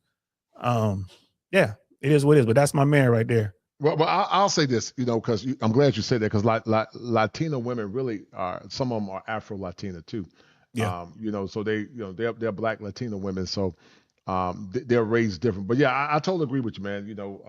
If I ever did it again, it definitely won't be American. It'll be foreign. I want to know what, but it won't be these American chicks. That's for sure. I mean, unless she's a diamond in the rough, and she got a good mental constitution. But a lot of them are so compromised with this liberal stuff, man. It's just too risky, man. And like you said, at your age now, you know what a great divorce is. You don't want to be dealing with no great divorce. Can you imagine all this wealth you accumulated, Brother DL, saying you get married at 55, and then at 60, she said, I don't love you no more, and I'm tired, and I'm not happy. And let's say, I'm just going to be hypothetical. Let's say you got $400,000 in the bank, and then you got to give half of your money. Yeah, 200 of it goes to her, and then you're gonna spend another 125,000 on legal fees and then lawyers. Exactly. So, and my thing is, I'm not necessarily worried about the money, but that's my daughter's future. That's right. That's my concern at this age. I do not want to squander my daughter's future because I wanted to be in love or whatever, man. And then I guess I'll leave you with this thought. I was lucky enough to have a little thing with a Norwegian woman. She was really good. Yeah, man. She was really cool. Like, I mean, yeah, it was, I don't know, because I was something different to her and she was something different to me, but we had a great time. You know, short-lived though. It ain't like it wasn't no real time, but she was in LA for 2 months, I think. So I was with her for about half that time. Another match with DLC. Were you a comedian at some point? Yeah, I'm a comedian now. So I'm an air traffic controller. I did that for well over 20 years. Right. While I was doing that, I got into stand-up comedy. So I would be controlling airplanes by day and going out doing stand-up by night. And the two worlds didn't know about each other. So it was great. You know, I love making people laugh. And yeah, like I said, I was out in them streets. So every group in the entertainment world has like their groupies, or, you know, this is part of the game. Like I tell dudes all the time, be good at something. Right. I'm a pretty decent comedian. You come off stage, man, it's always someone who wants to talk to you. And it's always women standing there looking, waiting for you to come talk to them. And bro, you never know where it's going to lead. You know what? The next show I want to do, I want to talk about the new trends in dating, what you're seeing. And because it sounds like it's a lot of women that are lonely and desperate. And I hear a lot of guys saying, man, a lot of these women going to venues now, man. Look, I was in Miami at the Conclave, man, the Manosphere Conclave. And a lot of guys, man, would look past women, and they were pretty women. They wouldn't even talk to them. They wouldn't even interact with them. They just ignored them. It was weird. It was weird, DLC. I'm talking about what most guys would say were attractive women. They wouldn't even pay them no attention. And you could feel the energy that they were trying to get the attention from the men. A lot of guys are waking up and they're just indifferent, man. Like these Gen Z or Gen Alpha Z, they don't communicate. They don't even care about women because they're so busy playing video games, man. Right. And I tell these guys, when I like, look, those guys you're talking about, they're ignoring beautiful women. Now, those dudes really want to holler at that girl. Whatever you were seeing, like, them dudes wanted to say something to her. But for fear of her rejecting them or whatever reason, they just didn't do it, right? I tell guys to have the conversation. You don't have to just, hey, how you doing? And have the conversation. And if she says something crazy or she does something you don't like, you can just walk away. Nice talking to you. Bye. Just have the conversation. I think not only that, but I think also with the false Me Too allegations, and guys say, you know what, it ain't even worth the headache. But anyway, yeah. Powerful conversation. I'm about to see this Duke Michigan game, man. I hope y'all pull it out. Lock horns, man. All right, man. Take care of yourself, man. Powerful show, man. I'll see you again, man. Just tap in on the back end, brother, if you need me. Yes, sir. You do the same. All right, brother. DL Saint. Yes, sir. Be good. All right, guys. That was brother DL Saint. Go check out his YouTube channel, guys. We about to sign off. This has been another Keeping It Kosher classic. Another good show. Another good conversation with brother DL Saint. Guys, thank y'all for tuning in. Thank you to those that donated. Shout out to the brothers that donated. So we're going to end it here, guys, and thank y'all for tuning in. And this has been another good one, man. And we will see you guys real soon. Stay away from the Angry Birds. Loser ass nigga. Your video with comments about a He's a certain loser. other female. Just to let you niggas know, we don't need y'all. We want y'all, but we don't need you. 20 years later. Our black men, we want all y'all back. Because we love you, we see you, kings, and most importantly, we need you. And most importantly, we need you. And most importantly, we need you.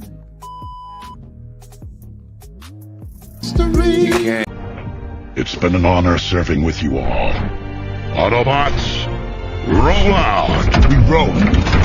Nanobots, transform. Follow me, baby. The elders are old and out of touch.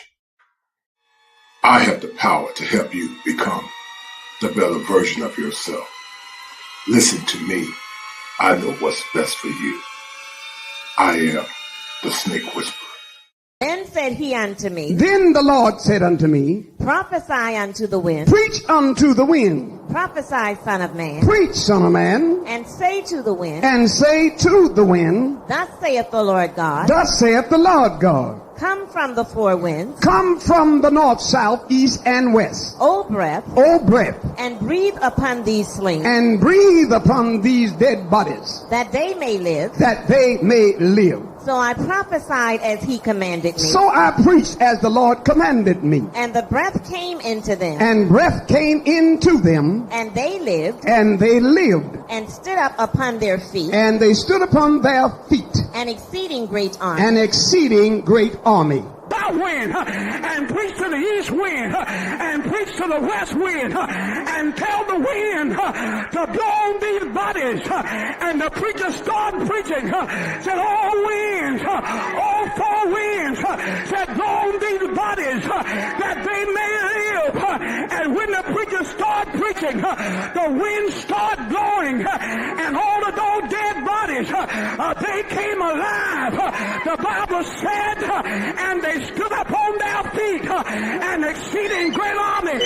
But I heard the preacher said to them, you've been here long enough. You've been down in Babylon long enough. You've been dead and dry long enough. You've been separated long enough. Now let's come out of this valley. Let's go back to Zion. I heard him say, follow me. It's time now for a new beginning. Enough is enough. It's time for a new beginning. Come on and follow me. I heard them singing, and they started to Jerusalem. We are marching. Before there was the manosphere, I was. Before there was the internet, I was. I was that signal male crying out in the wilderness for justice and equality for those that are downtrodden and broken, those that are voiceless. I was the kosher clinician before I was the kosher clinician on the internet. My plight and my war cry for justice and humanity is nothing fake, but I've always been kosher. And sit back and get this kosher fun.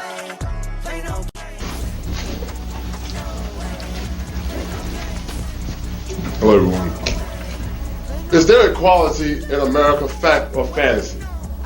First of all, I would like to salute all fellow human beings and most graciously those who are beacons of light for justice and righteousness. To vocally explain the tenets of equality, fact or fantasy, I must begin with the combination of two alphabets, I and F, which spells if. There's no respect of person, but gives protection to all them that fear him. So therefore I ask you this profound and non-scholastic question. If there was equality in America, will I be standing here today? You decide, fact or fantasy.